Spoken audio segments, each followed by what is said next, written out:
they came to the office. They just asked us a few questions. They looked around, and he charmed them. He made them laugh, and they gave us very high marks. And then, like a few weeks after that, he got an email because he was the listed contact with the award notice. And he calls me up and he says to me, he's like, David, I've got good news and bad news.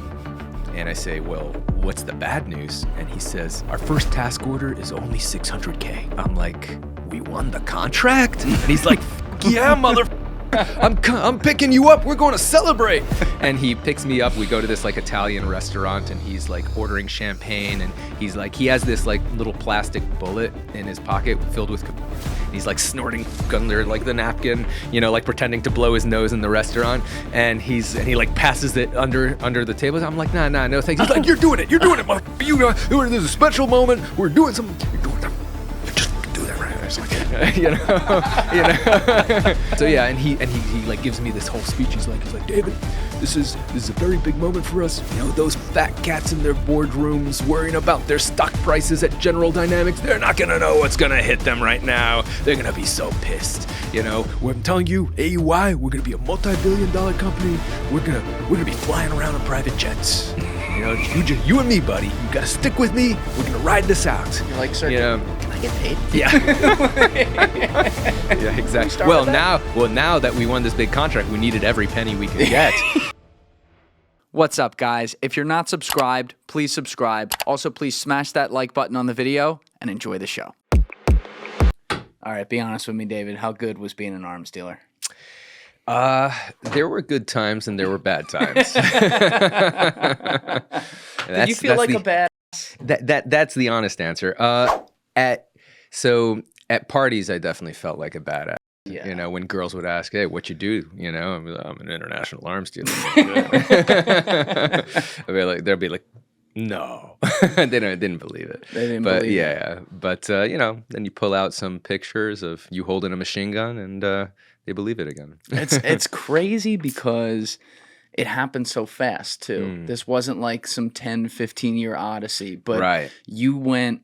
You know, we overuse this phrase, but you literally went 0 to 100 overnight with this thing. Yeah. And we'll break it all down today, but, you know, the movie that ended up getting made that was, we'll say, based upon what you guys did, War Dogs, is something that's been discussed on this podcast a lot, on my good friend Danny Jones's podcast, which you've also been on, because our buddy Matt Cox is the one who wrote Once a Gun Runner with your former estranged partner, if that's what you will, Efraim Diveroli. Yeah. But the backstory, it's almost like what they changed for the movie, they didn't need to, because the backstory is insane on its own. Yeah, I think they could have made a much better movie. I mean, I thought the movie was great. You know, I did enjoy it. I thought it was a great movie, but the truth is that there were some parts in real life that were crazier than the movie. They like Ephraim's character, they toned him down. Yeah, you know, he was actually more of a nut job in real life than they showed in the movie.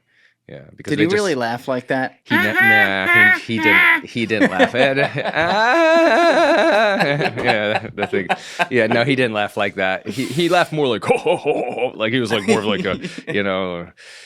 But yeah, no, he didn't laugh like that. That was a Jonah Hill invention that to give him a little character. It's a good invention. Yeah. No, stuff like that's okay. I'm cool with that part. Yeah. You know? I mean, Jonah's a great actor. Yeah. And you had Miles Teller play you. Yeah. Good guy. Seems like it. Big Philly fan. Yeah. Great hair. No complaints. Wait, you didn't have the hair back then? No, I didn't. I've been bald since I was like 18. No, well, you rock it well though. Thank you. It's a full vibe with the suit and everything. Well, I don't really have a choice, so I've got to, you know. Yeah. Who's that one dude in all the memes? The fucking bald porn star. Oh, Johnny Sins. I get that all the time. Literally half the comments on my YouTube videos are like, I didn't know Johnny Sins is doing podcasts now. My standard response is, yeah, I know I look like Johnny Sins, but I have a way bigger dick. That's good. That's good. We're not going to test that out today, but that's good. I hope not. I believe you. Yeah. Just take my word for it. That's good enough. No problem there. But your whole story though is kind of crazy because you weren't even here when you were a kid, at first, that you were in Israel, right? Yeah. Like you were pretty much born and raised there. How'd you end up there? Yeah, I mean, I was born in St. Louis, so I could be president in theory. Okay. Yeah, moved to Israel when I was a baby. My parents are both American. They were born in. My family's been in the United States for about 100 years. Originally, like from Eastern Europe and Poland, Russia, Latvia, Eastern European Ashkenazi Jews. That's why I'm white. But my dad was a rabbi, and so we moved to Israel when I was a baby for his work, and then we moved to Miami when I was 8 years old. Do you remember Israel at all? Yeah. No, Where'd you live? I lived in a place called Sanhedria Murchavet, which is on the outskirts of Jerusalem.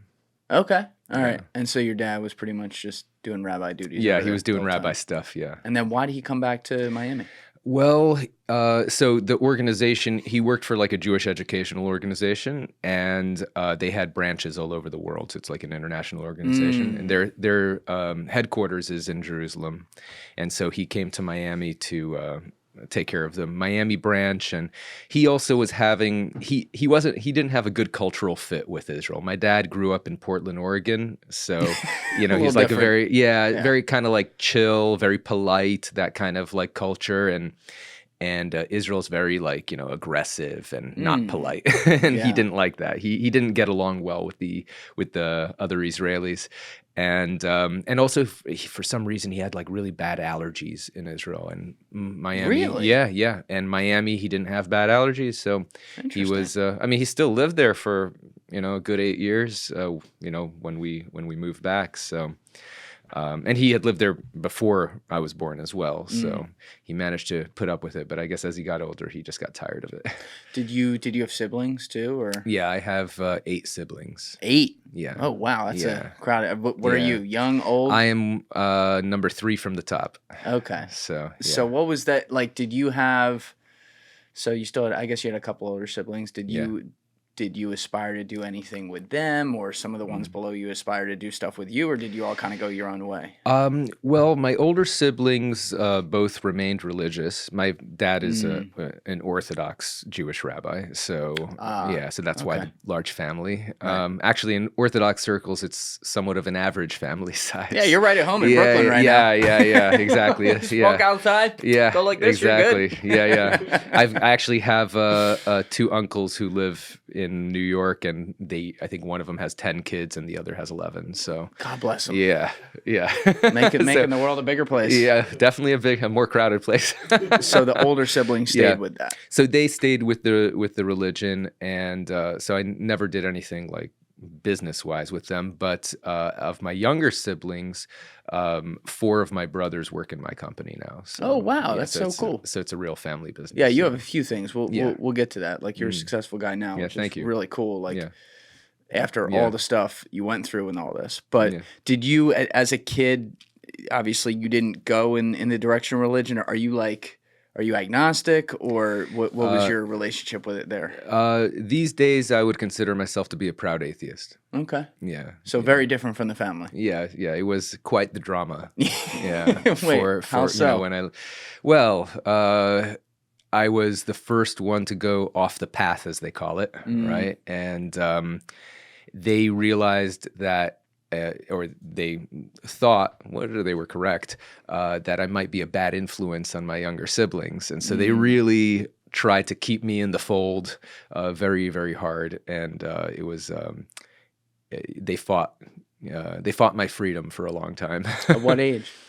Well, I started doubting the religion about when I was 13. Started reading a lot of sci-fi, and science fiction authors tend to be scientists and very skeptical of religion. And so I started asking questions, and it kind of went back and forth throughout my teen years. But the final nail in the coffin, so to speak, was when I went to university and I took a general anthropology course. And then I studied about how fossils are dated, and how linguistics are the evolution of linguistics, and how genetics populations are studied, and there was just so many different realms of science that contradicted what I'd been told growing up, that I thought there's either all of science is wrong, or the 5 books of Moses wasn't written by God word for word, and it can't all be true because the story of Noah did not happen the way they say it in the Bible. It just didn't. Right. But that's the entire basis of Orthodox Judaism, is that it did, right? Meaning it's like exact. That whatever's in the 5 books of Moses, God told Moses word for word, letter for letter. That is what God told Moses, and because God said it, it's 100% true. And that's why they base the entire thing on it. So if that's not the case, it's a very fundamental aspect of the religion, is it doesn't hold up. Do you think that because there was then that tension of like, no, they're telling you it's all real, and you're like, well, what about this? And then they're shutting that down. Do you think that pushed you to be atheist versus maybe having an answer, I don't know, somewhere in between, like, oh, there could be something, but it's not like that? So definitely extremism breeds extremism.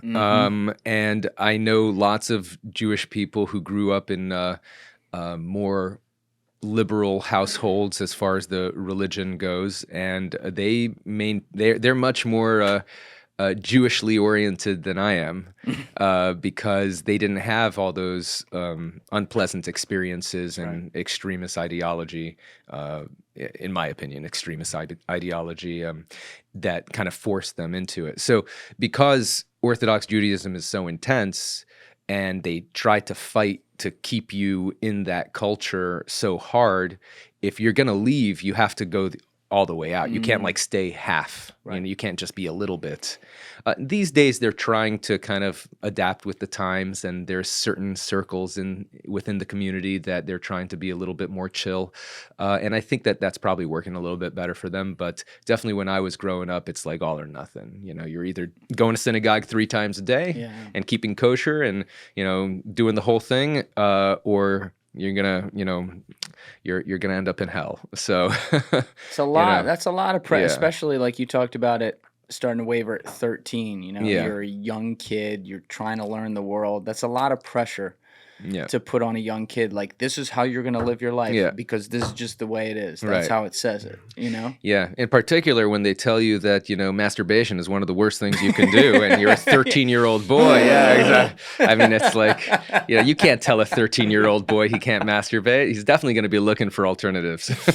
That is true. That is true. I didn't grow up in an Orthodox household, so I guess I never had to have that conversation. Yeah. Thank God. Yeah. But like, do you have a relationship with your family today at all? Oh yeah. No, I have a great relationship with my family. Great. We eventually, it took a few years, but eventually they realized they'd rather have me as a family member than even if I wasn't religious. And so we've, you know, mended our relationship, and we're very close now. That's great. You're like their token atheist.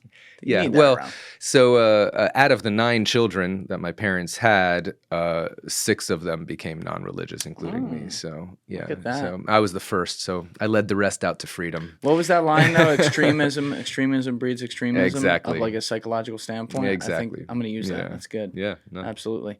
So you were in college, you took this anthropology class, that kind of set the deal for you. Yeah. Did that change how you thought about like what you wanted to do with your life and your career at that point too?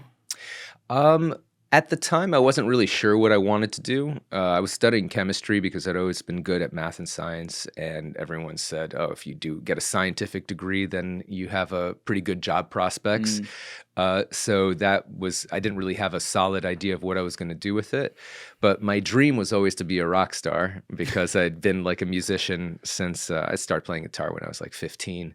And also part of the another big point of contention, I would say, in the Orthodox community is that I grew up going to an all-boys school, right? So I didn't talk to a girl who wasn't related to me until I was 17. Yeah, it was very traumatic. Yeah, that's hard. Yeah, and so I always, of course, in the culture, rock stars are always considered like the gods amongst women, you know, or amongst men for women. Right. And so I think like every boy who learns to play guitar, it's mainly to impress girls. And so I would say like more than 90% of it, more than 90% of guys who learn how to play guitar are doing it because the girls like it. And so, of course, my ultimate dream was to become a rock star. What kind of music did you love?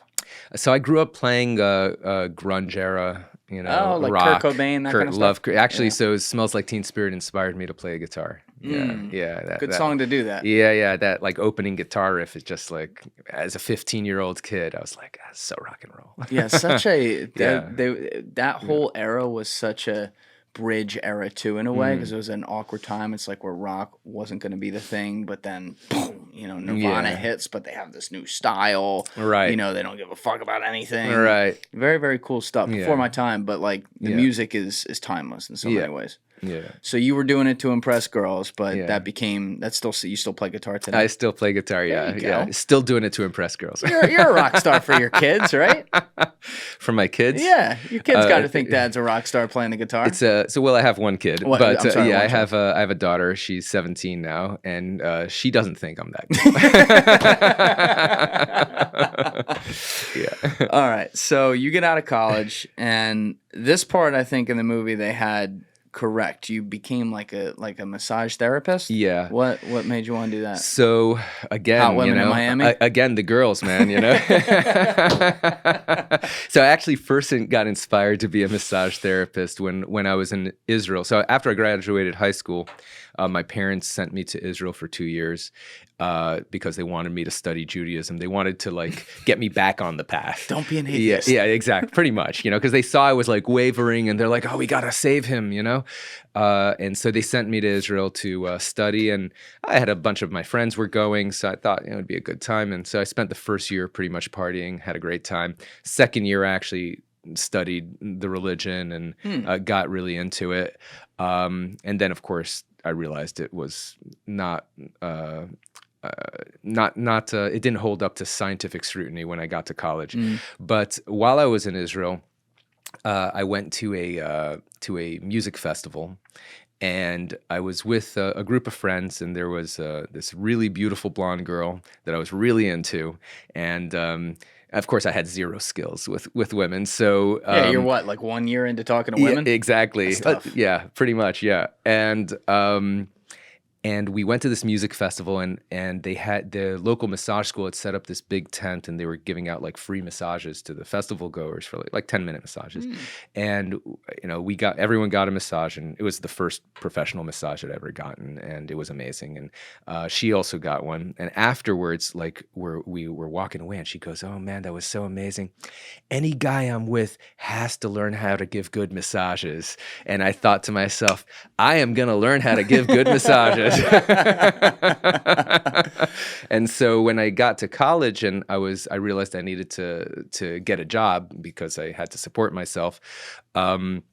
My friends were all working as waiters and flipping burgers, making a more or less minimum wage, and I realized massage therapists can make like $75-$100 an hour if they're doing it privately. So I can make more money in 1 hour giving a massage than my friends were making in an entire day of work, and had the nice bonus that girls seem to like it. Yeah. So I went to massage school, got my massage license. Some people don't know this, but you actually have to get licensed by the state to practice. Yeah, some people don't. Yeah. But so I got my massage license, and then I realized I was at first in University of Florida, which is in Gainesville, which is like central North Florida, tiny little college town. I realized that there are probably not going to be many massage clients up there. So I transferred to University in Miami, and there you go, and stayed there.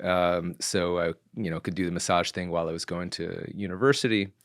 And so that's how I got into the massage thing. And then how long were you doing that? Well, actually, step back for a second. How did you know Efraim, who is Jonah Hill? In the movie? Right. So Efraim also grew up in an Orthodox Jewish family. We didn't go to the same school, but he went to a similar school in another yeshiva in Miami Beach. But our families went to the same synagogue. So got it. Beth Israel in Miami Beach, but I feel like they're all called Beth Israel. They really are. I think that's like they really are. It literally means the house of Israel, so I guess it's a generic name for a synagogue.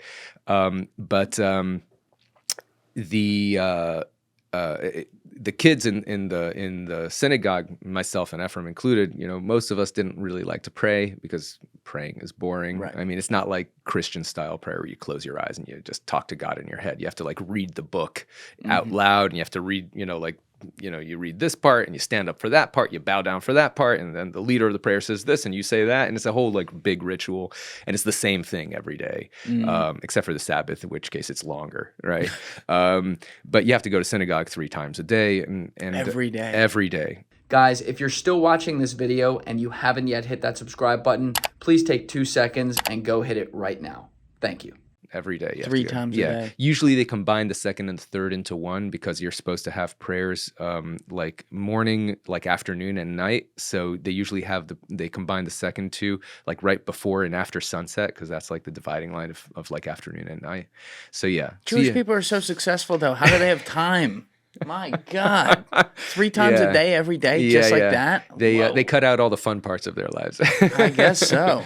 Yeah. Shit. So you knew him from that. So I knew him from synagogue, and of course neither of us liked to pray, so we'd sneak out of the synagogue and like hang out on the basketball courts, and that's kind of how I got to know him. He's actually 4 years younger than me, so I had friends who were 2 years younger than me that I was hanging out with, and they thought he was funny, and so they kind of befriended him, and that's kind of how he joined my circle of friends. And so you weren't, but when you were a teenager, you're just hanging out. You're not like doing business with him or anything. Oh, no. I mean, we weren't doing any business at that time. But he got up to some shit, I think, when he was still a teenager, right? Like he did something with his dad's company. Like wasn't AUI originally like a shell company his dad had? It was. But he did that when he was like 18. Okay. Yeah, he got into business with his uncle when he was 16, but I was already in Israel at that point. And what was he doing there? With his uncle. So the way he got into the business was when he was 16 years old, he got kicked out of his yeshiva, his Jewish private school, for smoking weed. And and his parents said, well, if you're not going to take the rules of the school seriously, you're going to find out what real life is about. You're going to join the workforce. And so they sent him off to work for his uncle. His uncle owned this big pawn shop and warehouse in South Central LA. His uncle put him to work in the warehouse for a bit. Then he started putting him to work as sales inside the pawn shop. And he got obsessed with guns. You know, like teenage guys, usually they're obsessed with like cars, guitars, sports, or guns. That's like the main things that guys get obsessed with. I think that's accurate. Yeah, and so I was a guitar guy. He was a gun guy, and he got obsessed with guns and started selling that to the local. The local cops would come in, and his uncle loved to schmooze with the local cops, and he'd give them special deals. And the local cops, told his uncle, well, if you want to sell to the department on a larger scale, you'll have to like go through the procurement process. So you have to bid on these contracts. The way the government buys things, everything from like local to federal, is they have to put what they want on their website, and then companies can bid. So it's kind of like a reverse eBay. So that way the government gets the best deal. So his uncle started bidding on contracts, and he started helping his uncle with that. And that's how he learned how to bid on contracts and sell to the government, and how he got got educated in the arms industry. Like he started out with like handguns and ammo, and started doing bulletproof vests, and then he got into like larger guns, and that's how he got into the industry. So if I'm doing math right here based on his age, this is like maybe 01, 02, 03-ish, something like that? Yeah, so he came back to Miami when he was 18 in 2004. Okay, so he's learning that stuff. Yeah. At the dawn of like the internet being a resource where you could do some of those things at scale. Right. And so then by the time he gets back to you, you guys ended up doing some things through the internet, but I don't want to skip ahead. So he comes back to Miami in 2004. At this point, you are a licensed massage therapist, right? Yeah. So how'd you reconnect with him? Right. So I wasn't, at that point, I wasn't just working at doing massage. I had started 2 businesses. So the way I got into those businesses was at the time digital cameras were becoming a big thing. Yep. It was the transition from film to digital. Yep. And so I bought myself a digital camera, and I realized that the SD cards, you need an SD card for the digital camera, and the SD cards at the time were super expensive. And so I kept on trying to find a better price for an SD card. And eventually I realized to get a good price, I needed to buy them in bulk. And I found a source in China that was selling them in bulk. If I bought like 100 of them, I'd get it for like half the price. And so I bought 100 of them, and I sold the rest of them on eBay. And I sold them really quickly, and they're very easy to ship because they're tiny, like in an envelope. And so I bought another 100, started selling them on a consistent basis, started making decent money. Then a friend of mine who I'd known from Israel told, we reconnected. He had started a bed sheet and towels and a supply company for hospitals and nursing homes. And he told me, he's like, I'm buying all my supplies from distributors in the United States. I know you found these SD cards overseas. If you can find me a supplier that's cheaper than my current distributors, I'll buy from you. So I searched for suppliers. Eventually I found a really good one in Pakistan that supplied bed sheets and towels, and started doing this deal with him where I would ship from Pakistan to him, and I got a few other customers. So I was doing distribution of bed sheets and towels. It wasn't like in the movie where I took delivery of like a whole bunch of boxes that filled my apartment up and I couldn't sell them. I never even took possession of the goods. I would just do a transferable letter of credit from the buyer, transfer it to the seller, just collect my commission and just ship it directly. It wasn't so it was just a brokering thing. But you're entrepreneurial. Yeah, obviously. yeah. You're at this point, you already know, I want to do things where I control my destiny. Yeah. I've always been entrepreneurial. Actually, my first business was when I was 6 years old. When you were 6? Yeah, when I was 6. Yeah. Doing what? Selling lemonade? No, actually, I was a garbage man. You were at 6? I was at 6. I'll tell you. You got to tell this story. All right, I'll back up and tell that story.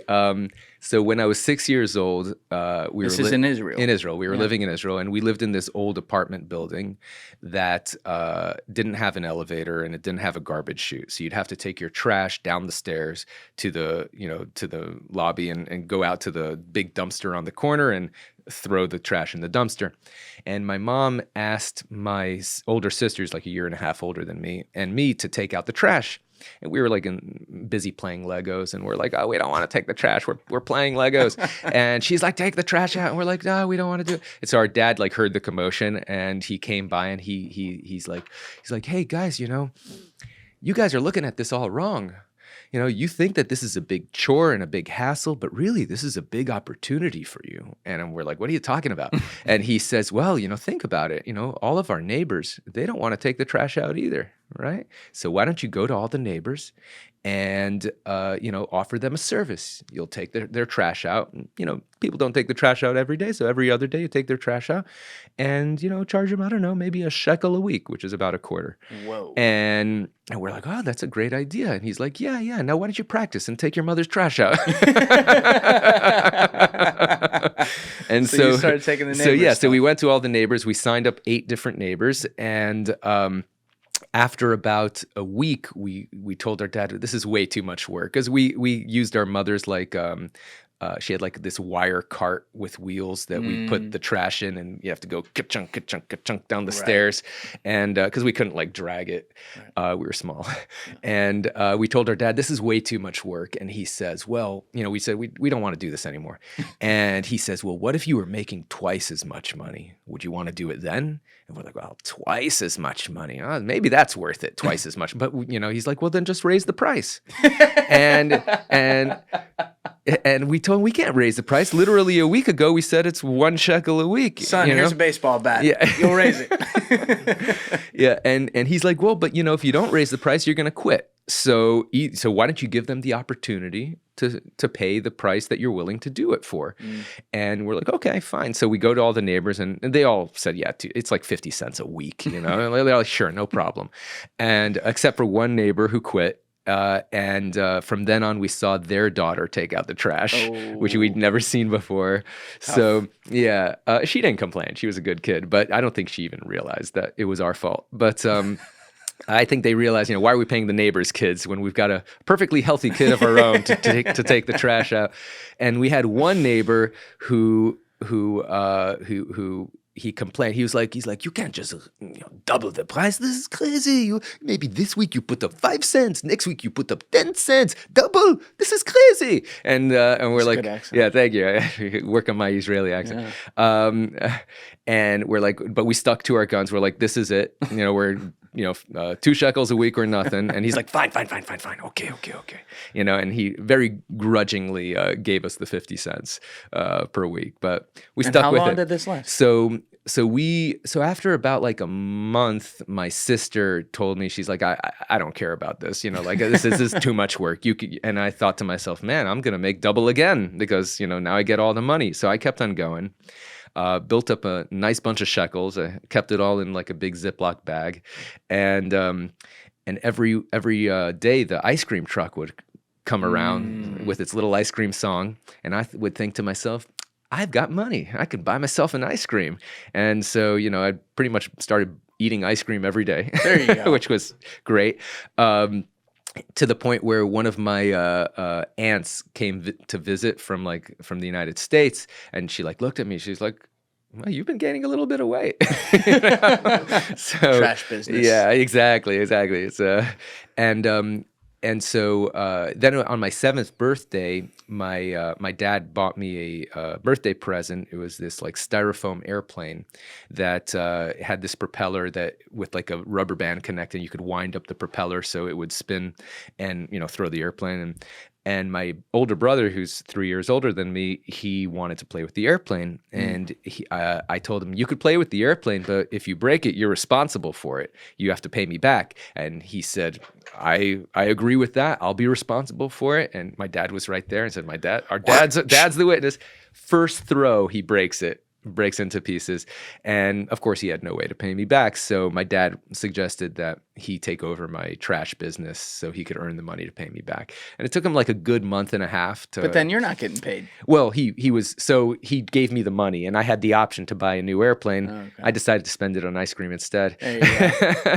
There you go. But after like a month and a half, I was used to not doing the work, and I was used to getting the money anyway because he was doing the work.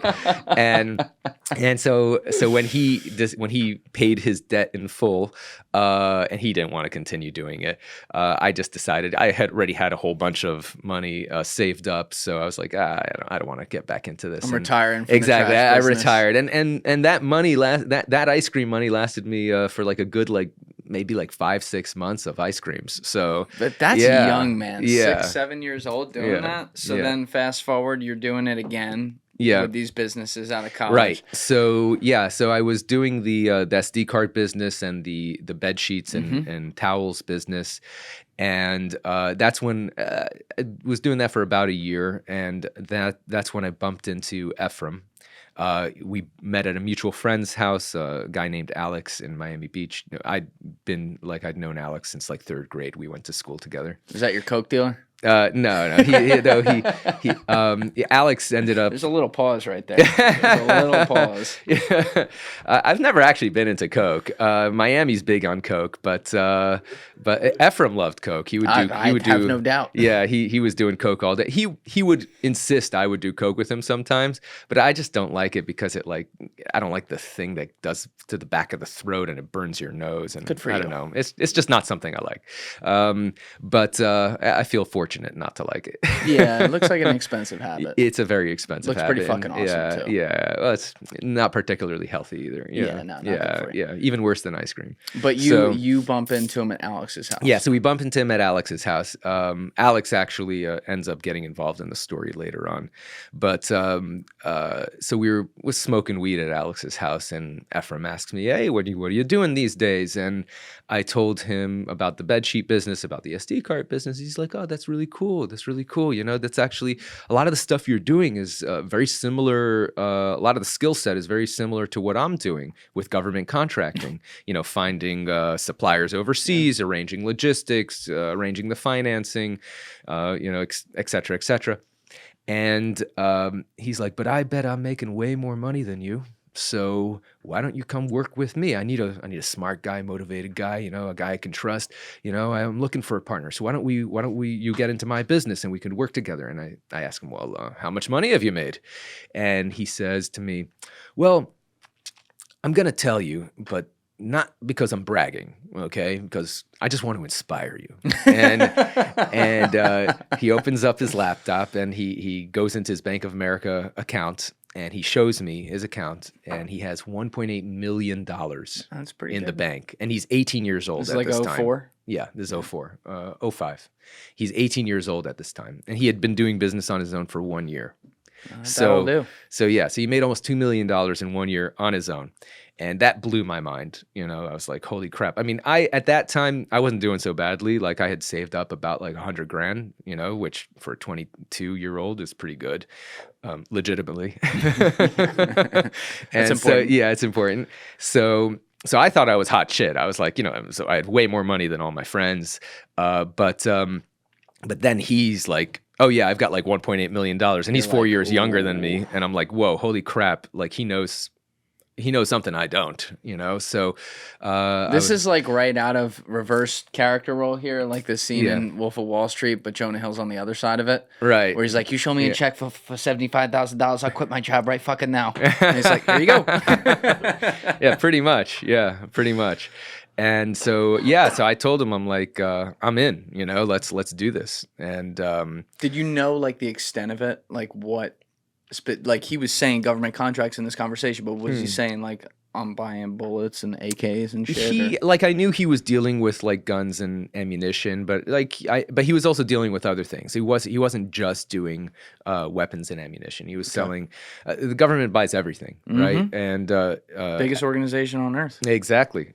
Spends like $6 to $7 trillion every year. The military budget alone is almost $1 trillion. Which is more than like the next 5 to 10 countries combined. It's insane. But he was selling all sorts of things, not just weapons and ammunition, but that was his specialty, the weapons and ammo, because he was a gun guy. Right. So he knew the business, he knew the industry really well. And so when we first started getting into it, he told me, he's like, I'm like, I specialize in the gun and ammo stuff, but why don't you try to do a different industry so we could expand the business? So I started out just working on fuel because I realized fuel is an enormous expense. It's something that they have to constantly buy because they can keep on using it up. So they have to buy more of it. It's not like a one-time thing, and it's a fungible good. So it's most fuel. If you buy propane here, it's the same as propane there. So it's easy to deal with. And it's large quantities. So the first contract I won, it took me about like 3 weeks to win. How did you go? But if you don't mind, like at the beginning of that, all right, you decide, all right, I'm going to get into fuel. It makes sense for the logic. Yeah. How's it work back then? Right. So the way it works is they have, and it still works the same way today, they have a website these days. They changed the website now, but it's called sam.gov, sam.gov, like Uncle Sam. Yeah. And over there, the federal government lists everything they want to buy, right? They put out about 30,000 contracts every single day. 30,000. 30,000. Yeah. Every single day. To this day, there it is, sam.gov. So if you want to search for something, you can like put in the exactly. So do contract. Get learning, Alessi. Get learning. Let's go. Exactly. So you could search for like ammunition, and you'll see all the ammunition they're looking to buy. You can search for propane or oil or gasoline, and you can find everything. So yours looks similar to this back in the day. Yes, exactly. Yeah. Okay. Yeah, they've changed it a bit since when I was doing it, but it's more or less the same. And so when they put out 30,000 contracts a day, you can't even look at all that. So you have to specialize in something. You have to search. And so I started searching for different types of fuel, and that's how I found the first contract that I won. It was for 80,000 gallons of propane, and it went to the U.S. Air Force in Wyoming, to an Air Force base. And we were splitting the profits 50-50 with me and Efraim. And my end of the deal was $8,000. So just made $8,000 in like 3 weeks. Yeah. And that was the first contract I won. So I thought, I could do something here. Now, was there a way to look at this? I'm going to try to compare it to something. So like on YouTube, I wish I was better at this, but you could search like keywords, right? And some keywords might have 1 million searches in the last month, and others might have 2,000. But you want to find the sweet spot of like, maybe a term that has 20,000, but then it'll say like low competition, meaning like not a lot of people are actually creating content on that. Right. Was there a way to funnel these types of contracts to know which ones were going to have a lot of bids or were in high demand based on location, or type, like fuel or something like that, versus others, or was it just a guessing man's game? So the government does not tell you purposefully, they do not tell you who you're competing against or how much competition there is, because they want you to think that there's a lot of competition so that you submit the absolute lowest price. Now, once you specialize in a particular field like fuel or ammo or whatever, you start getting a feel for the industry. Right. And you start getting an idea of who's bidding on these contracts, because they are required to post an award notice. Right. That's, who won the contract, and they have the list of the company that won it and the price that they paid. So, and there's ways of researching to see what the government has paid for particular items in the past. So you can see kind of like the general ballpark of what the government is paying. And when you get to know the industry, you kind of get to know who the players are. Right, because one of the process of doing this is you have to go and find suppliers, right? Because as a middleman, I'm not actually making that propane, right? Yeah. I have to find suppliers of the propane. Unless you learn that real fast. Right. Well, I'll maybe need $1 billion for a refinery. If I've got $1 billion to make a refinery, I could start making that propane. And that's should have called up Dick Cheney, man.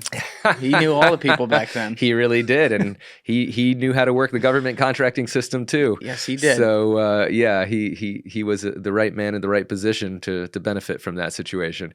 But you're just a middleman, though. Yeah, I was just a middleman, as most government contractors are. So one thing people always ask, like, why doesn't the government just go to the source? Why don't they just go to the manufacturer? Why are they buying from a middleman, right? And the reason they do that is they put it out for open and fair competition. Right. So, and the reason they do that is to get the lowest price, because sometimes, excuse me, hold on. You're good. Take your time. Got a little coffee and water there for you too if you need it. Yeah, you need some more water? Yeah, give me 1 second. Yeah, more water would be great. All right, I'll go get that as soon as you do that. All right. Gucci? I'm good. All right, let's roll.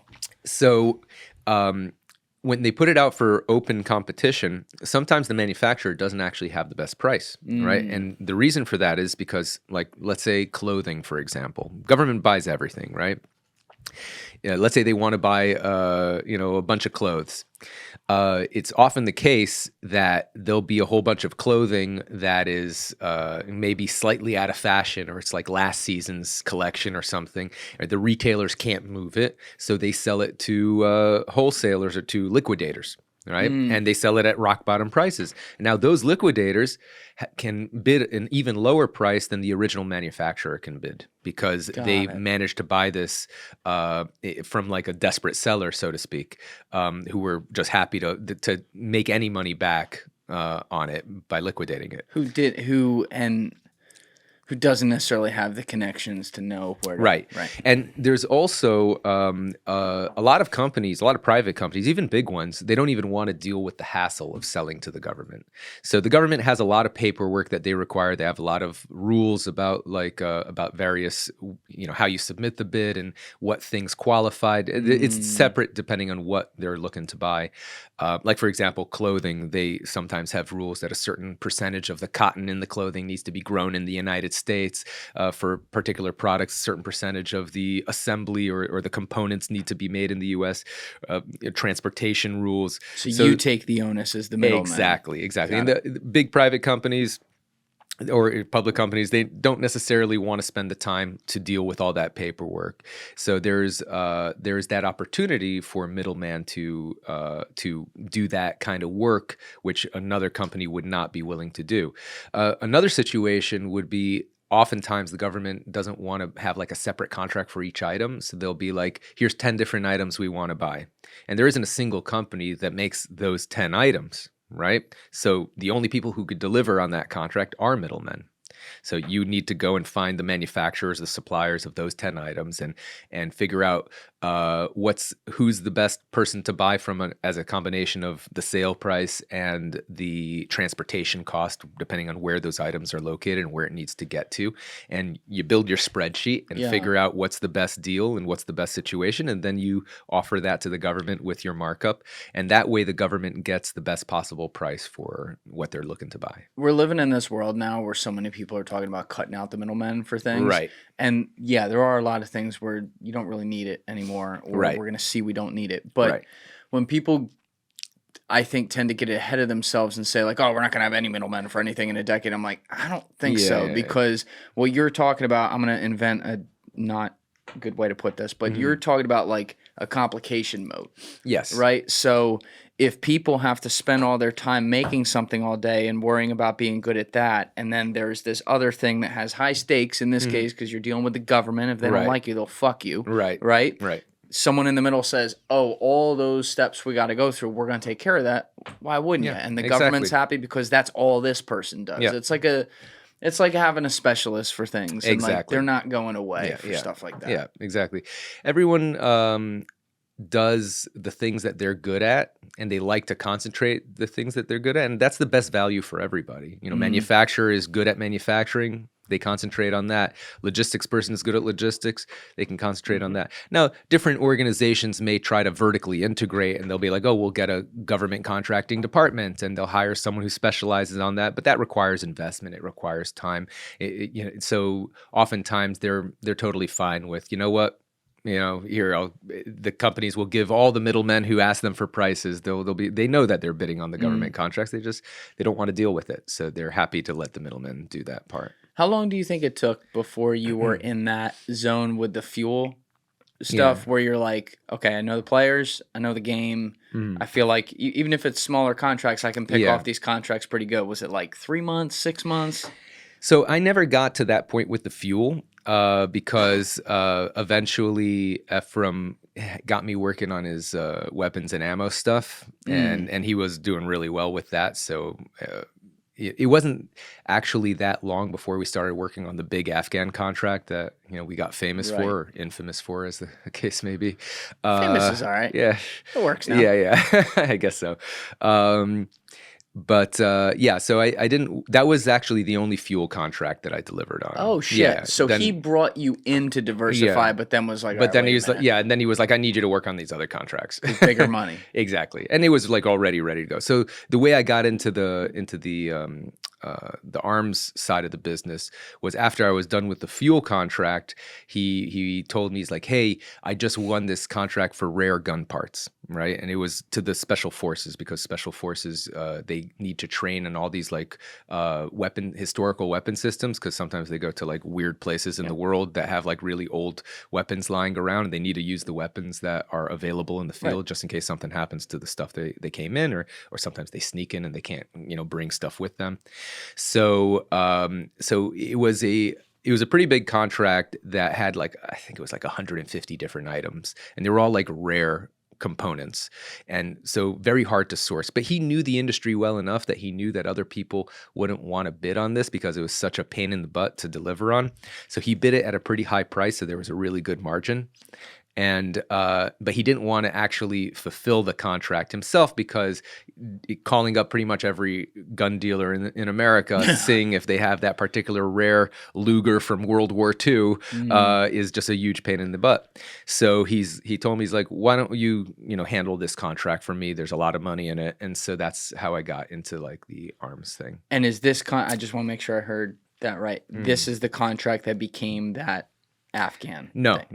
That was that's a different one. But this was like the prelude to that. That was the first weapons related contract that I worked on. Okay. Because my understanding, and like, there's a lot of people listening right now who are fans of the movie, so they've seen it. So there's going to be stuff that juxtaposed differently than what the movie really was versus things that were true. So that'll happen throughout today.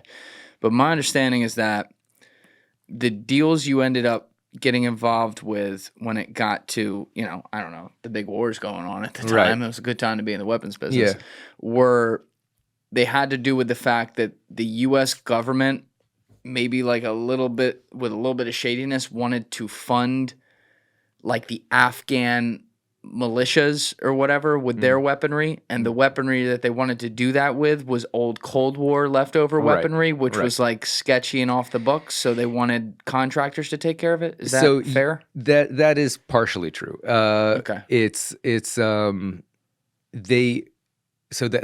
That led into the Afghan contract. There was, after the United States invaded Afghanistan, I think it was in 2001, Yep. after September 11th. Yep. The idea was that Al-Qaeda, who attacked us on September 11th, had bases in Afghanistan, and the Taliban, who were running Afghanistan, were protecting them, and they refused to give them up. So the United States went in there and attacked the Al-Qaeda bases and attacked the Taliban and pretty much took over. And they put in a democratically elected government eventually, yes, as the case may be. The president of Afghanistan was Hamid Karzai. Yep. And this was in like in mid 2006. The Bush administration was super unpopular, and they realized that the next administration was probably going to be a Democrat, because that's how politics goes, right? If one president is unpopular, then the next one's usually the opposite party. And they were right about that. Obama was the next president. But they also thought that because the Democrats were all talking anti-war, that they would pull out of Afghanistan immediately. And they were wrong about that. It took until Biden to pull out of Afghanistan. Right. But they thought if they pull out of Afghanistan, then Hamid Karzai's government is gonna fail, right? So what they wanted to do is they wanted to arm the government of Afghanistan with as much munitions as they could, so that they could weather the coming political shifts, because the government of Afghanistan was fighting the Taliban, and who were allied with Al Qaeda, so they wanted to continue supporting the government of Afghanistan, and that's the Afghanis. They're used to using Warsaw Pact weapons. Right, that's Can you weapons. expand upon? Yeah, so there's in the world, there's two major different spheres of like influence and weapon production. There's NATO, which is the West, the United States, Europe, etc., and there's the Warsaw Pact countries, which is the former Soviet Union. Like the bloc. Yeah, exactly. Yeah. So the Soviet Union and their allies, the Soviet Union created the AK-47, for example, and that's like the standard weapon for an infantry soldier. The United States created the M16. That's the standard weapon for the West. And of course, they use they're different calibers, so they use different bullets. So you can't use a bullet for one gun in a different gun. In the 80s, when the Soviet Union invaded Afghanistan, the CIA was supporting the Afghanis fighting the Soviet Union. Right. So what they did was they supplied them with Soviet weapons. The Mujahideen. Yeah, exactly. The Mujahideen, right? And who eventually became the Taliban, ironically enough. Right. And so the CIA was supporting them by supplying them with Soviet weapons for a few different reasons. One, whenever they would capture Soviet weapons by attacking the Soviets, they would get those weapons, and that's what they were trained on. So they knew how to use Soviet weapons much more than Western weapons. It also happened to be a nice bonus that Warsaw Pact weapons are much cheaper than Western ones, and the United States wanted to spend less money. We need the weapon. It's sell cheap. We need exactly. So, because the Afghanis were used to using Soviet weapons and it was also much cheaper, the United States decided to supply the Afghan army with Soviet-style weapons like AK-47s, etc. Now, did that create a conflict of interest of some sort where it's like they don't want to disclose that they're doing that? Or? So no, it was public information. I mean, it was definitely posted on sam.gov. Right. So it's not a secret that they're doing that. However, the sources so the United States doesn't really manufacture a lot of this stuff. So they knew that they were going to have to buy it from former Soviet countries like in Eastern Europe. And a lot of those countries have a lot of shady situations going on, a lot of corruption, and the United States doesn't want to get involved with that. So that's why they didn't want to buy directly from all these. And they also didn't want to deal with the logistics issues of buying. So actually, originally, they were going to buy everything from the Russians directly. And because the Russians were it's 12 years. Okay. Yeah. The Russians were, this is before, we were still on somewhat friendly relations with the Russians at the time. The Russians were the only single entity that could supply everything because they wanted a massive amount of stuff. They wanted enough enough munitions to keep the Afghans going for like the next 20 to 30 years, because they didn't know how long, the Democrats would be in power and who would be the next president, etc. So they wanted to set them up so that they would be good for the next like few decades. Load them up, boys. Yeah, exactly. So they I just fucking lost my train of thought. So the Bush government wanted to make sure if the Democrats got in, these guys were all set up to protect themselves with enough weapons. We were talking about the Russians, right? Yep. Right. Yep. Yeah. So they go to the Russians, who had all this stuff and were in okay relationship with them. Yeah. So the Russians were the only ones who could supply everything, right? But at first, I was reading an article about this. When they first sent the request to the Russians thought it was a joke because they didn't take it seriously because it was such a massive amount. They thought they maybe made a typo and like added like 1 or 2 zeros to the numbers, and the State Department had to actually call them up and say, no, we're actually serious. Those numbers are actually accurate. And then the Russians gave them a quote. But then the Russians supplied the Iranians with some nuclear technology, and that landed them on the blacklist. So we were not friends with them anymore. And what year are we? This is 04? This is this is 06. 06. This is 06. So after the Russians landed themselves on the blacklist for supplying the Iranians with nuclear technology, it was illegal for the U.S. Army, who was supporting the Afghan army, to buy the ammo from the Russians. That's also I think that's also the year they like killed Litvinenko in London, so they were getting international sanctions. Yeah, okay. Right. All right, this makes sense. Yeah. There was the relations were going down. Right. So now they can't fill it. So now they can't ask the Russians to fill it. And so they realized the only other suppliers are spread out all over Eastern Europe from the former Soviet republics. And there isn't a single country that could supply everything. So you're going to need to deal with a whole bunch of different suppliers. And they didn't want to deal with it. So they put it out for open bid for middlemen to come in and give them a single package, exactly, so that they would only have to deal with a single supplier instead of like 50 of them. And who knows, half of those 50 are probably corrupt and taking bribes and et cetera. And they didn't want to have their hands dirty. So how long have you been working for AUI when this one comes across? About 9 months. So at this point, you've now done some weapons deals with Efraim. Efraim. And so if you don't mind going back for 1 sec, the early deal, the first deal he had you on, you talked about, but the ones after that, did you like take the lead on it? Was he dividing and conquering, or was it always the two of you going in together? So I worked on that weapons contract and made a decent amount of money on that. But then I started working on a few other things. Like I worked on a bunch of stuff that I lost, right? And which is very common in government contracting because you're bidding against other people. There's usually more than two companies bidding on any contract, which means that most people are losing, right? So it's very common to bid on a whole bunch of contracts and lose.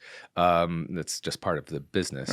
Right. So I bid on a whole bunch of different contracts, and I kept on losing. And then we saw this, and he lost a bunch of contracts too. I mean, it's just part of the business. Then I worked on like contracts for like vehicles, for food, for clothing. Oh, so you did start going to other stuff too. Yeah. I was branching out. I was just kind of trying to hit, like trying to see what I could hit. And where would those contracts be? Like regular contracts in America or on bases overseas? All over the world. All over the world. The United States is a global spanning organization, and so we have bases. I don't know how many countries, but something like 30, 40 countries around the world. So if you had a clothing contract, it might be for like filling out the uniforms on this base. Exactly. Okay. Yeah. So they tell you where the delivery point is, and that would have a big effect on where you look for suppliers, because you obviously want the cheapest logistics. So that combination of cost and logistics, of cost from the manufacturer, supplier, and logistics is what decides how competitive you are. It's not easy. I'm just thinking about it. If you're talking about like on a base in another country and stuff, then you got to figure out the people in that country who can do it at the lowest cost. You don't know if you're going to win this thing, you said, because everyone else is trying it. Yeah, it's a hard job. Yeah, it's not an easy job.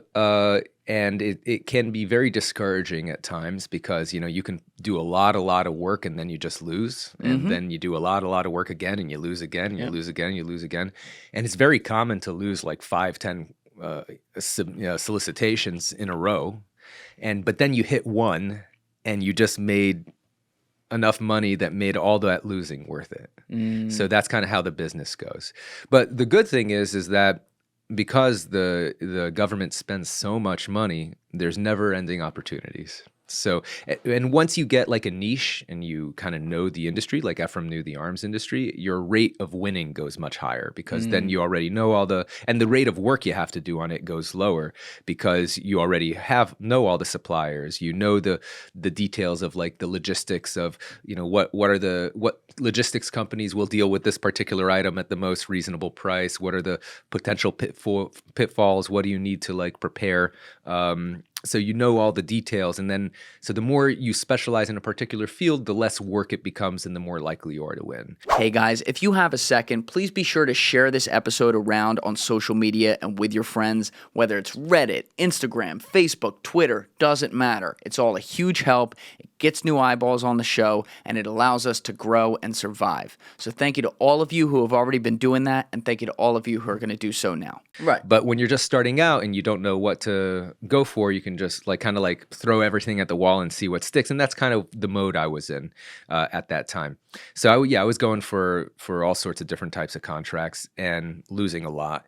And then we saw the solicitation for the Afghan contract. And Efraim told me, I remember this, so I was driving on the way to have dinner with my girlfriend at the time, and who's played by Ana de Armas in the movie. Good actress. Yeah, she is. Yeah.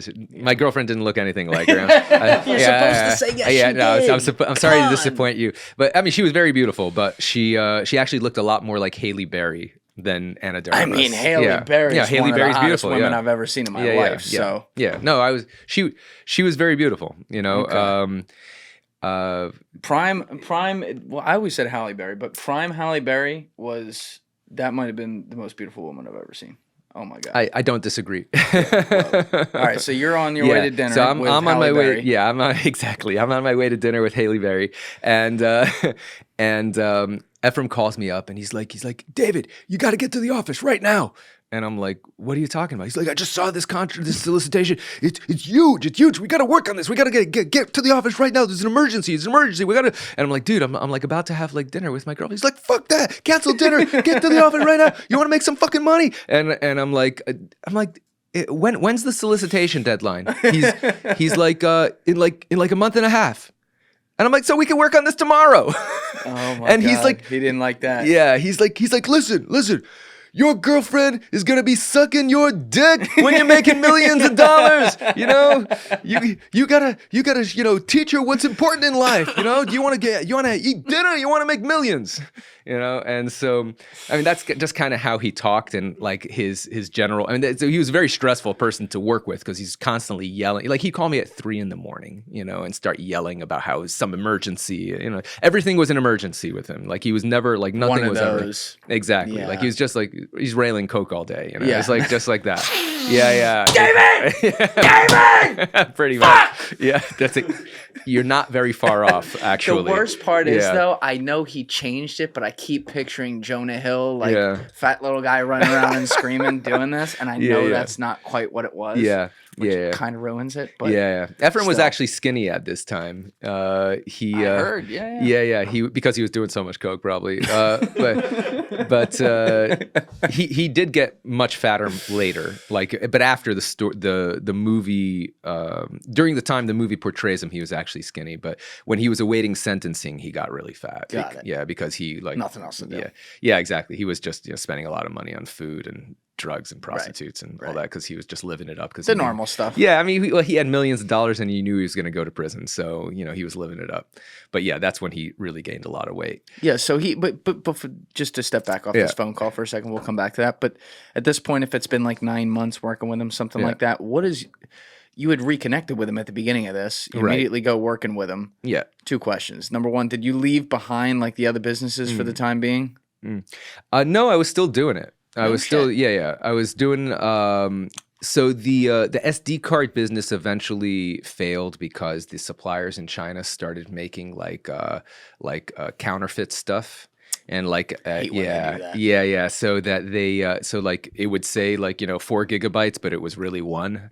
you know? So like and I started getting really bad ratings on eBay because, you know, customers were really pissed. Right. Yeah. And so eventually I got screwed over by one of the suppliers. You know, they sent me a whole bunch of bad cards and, you know, and so I stopped doing the SD card business. I was still doing the bed sheet business, but it was kind of like a bit on the decline. It was kind of like going down. So I wasn't making as much money as I was before. And you're not focusing on it as much. And I wasn't, exactly. I wasn't focusing on it. I was mainly living off my savings at the time. So that, you know, that 100K was dwindling. But you're working hard. Yeah, but I was, exactly. I was working on, you know, making, you know, money in the government contracting business. And unfortunately for me, Efraim never really paid me for the contracts, because the way he put it was, he would, like, after we won the first contract, you know, he's like, you know, I was already working on the other ones, and he says to me, he's like, well, you know, I'm financing these contracts with my money, so it's only fair that you finance it with whatever money you have too. So,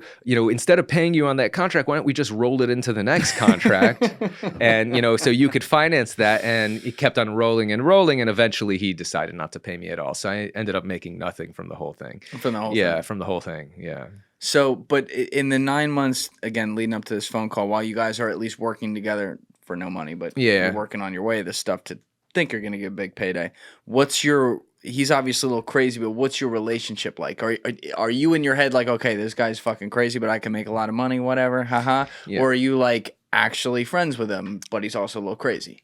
So I've always been like friendly with him, but I didn't realize what a nut job he had turned into until like I started working with him. And like working with him, I really realized that there was definitely something off. You know, like the first time I realized that his brain was built a little different was we were driving. We went to like some gun show in Orlando, and we were driving down to Miami. It's a bad start. Yeah. What's a bad start? Gun show in Orlando. Why Orlando? Oof. Disney World gun show right there. I don't know. Yeah, I mean, Orlando, they have a very big convention center, so they have a lot of like exhibitions and shows that right come next to through the kids. There you go. Yeah, exactly. So actually, that particular gun show, it's called the SHOT Show, which is more focused on like commercial shooting sports, and they tend to alternate between Vegas and Orlando. So yeah. So we were coming back from the SHOT Show in Orlando, and we were driving on like one of these highways where it's like very straight highway, but it's like just one lane going in each direction with like without any, just a line, like a, you know, paint line dividing it. So there's no like real median or anything, and there's no street lights either. So it's like out in the middle of like the country, and I'm like we're driving, he's driving, and he has his brights on, and there's cars coming the other way, and I tell him, Efraim, you know, you should like turn your brights down, you know, when there's cars coming this way, and he's like, why, you know? And I say, well, because, you know, you're gonna blind the driver. And he's like, who gives a shit? I gotta see the road, you know? And I said, yeah, but like, they could crash if you blind them. He's like, yeah, that's their problem. You know, like, I got to see the road, you know? Let's worry about us, huh? And I'm like, you fucking idiot. They can crash into us. and he's like, oh, now you got it. Oh, good point. No, that's a good point. Yeah, you're right. And then he turns down the lights. You know, so I was like, like, it didn't even occur to him that he should even care about causing someone to crash. It was only when it affected him that he was able to care at all. And at that point I was like, there is definitely something different about this guy. You know, I don't want to like, I'm not like a psychotherapist or anything, but that's sounds like the definition of sociopath that I've heard. Megalomaniacal, narcissist, all that. Yeah. You know, like he just doesn't have the capacity for empathy for other people. And so that was like my first hint. I'm like, okay, I'm dealing with kind of like a nut job.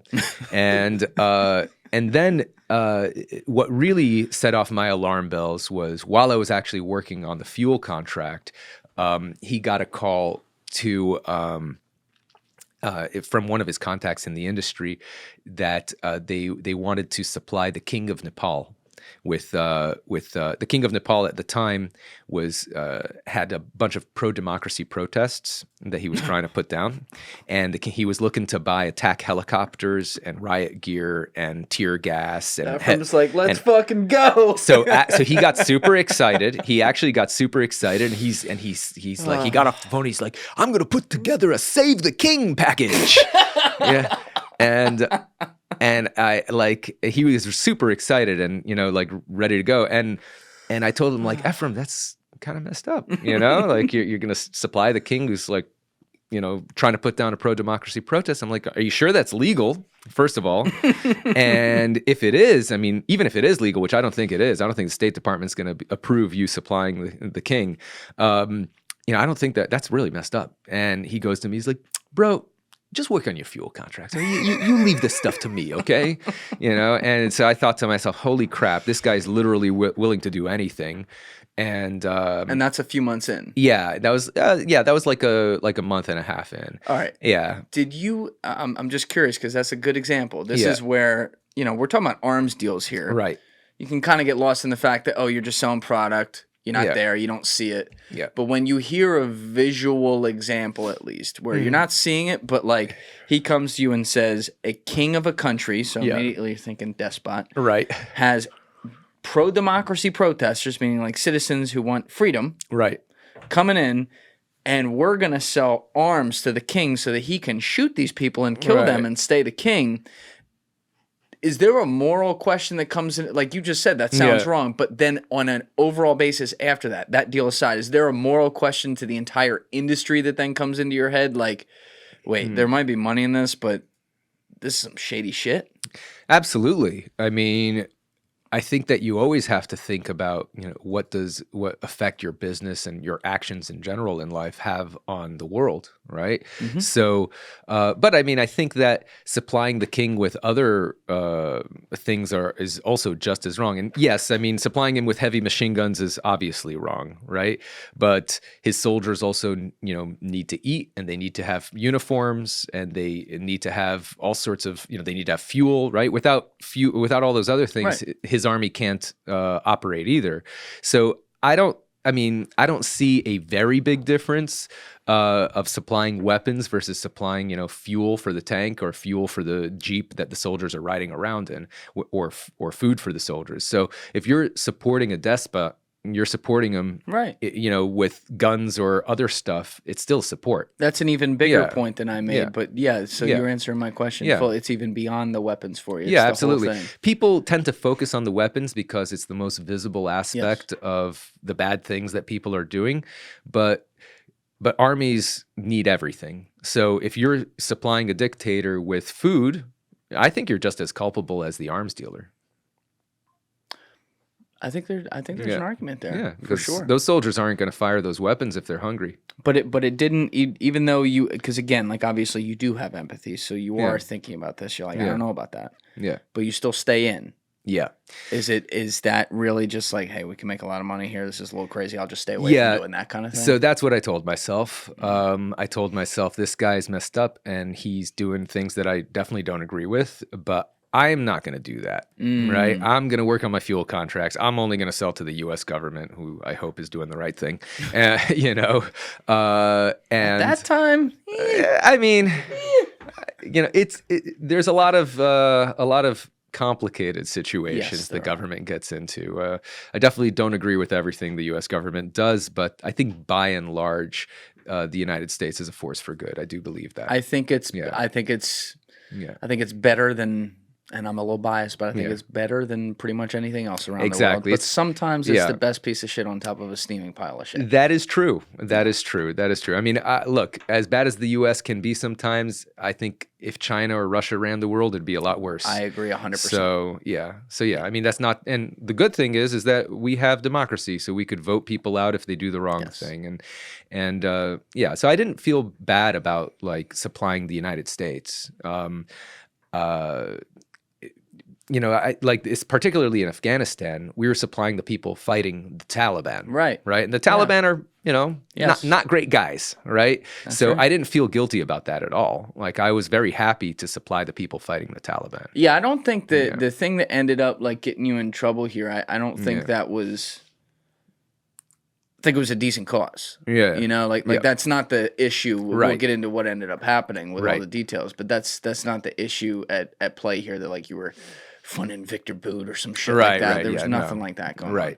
So anyway, back to this phone call that we started this tangent on. So 9 months in, you get a phone call. You're taking Halle Berry out to dinner. Yeah, that's right. And then he's like, you got to get in the office right now, but it's not due for a month and a half. And it's some big contract that had to do with the fact that the Russians couldn't fulfill it. Right. So what happens next? So the next day we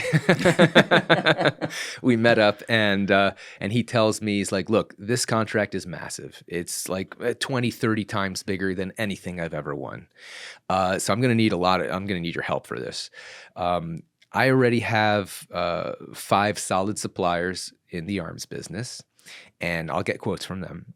And he gave me the list of who he was getting quotes from. He's like, I want you to go on the internet and get quotes from everybody else, right? Just find every supplier that's out there, because the only way we're going to win this thing is if we're the most competitive, and we're only going to be the most competitive if we literally find every supplier on the planet who has access to the stuff that they want to buy, these munitions. And he tells me, you know, I know that we've been working on a 50-50 deal here, but this is my bread and butter. This is something that I already, I'm bringing these 5 suppliers to the table. So why don't we do 75-25 for this one? And I said, this thing's going to be millions of dollars. I'm not greedy, I'm fine with it. I'm okay with 75-25. And he's like, great. And so I start working at it. And it took me like a few months to really get prices on everything. I mean, because it was a real pain in the butt, because a lot of the suppliers are Eastern European countries, and they still have kind of like a cultural holdover from the Soviet era, where someone doing their job they're just trying to do the minimum. And like if you call them up, you're bothering them. It's not like they're excited to talk to you. Call it 5. Yeah, exactly. Yeah.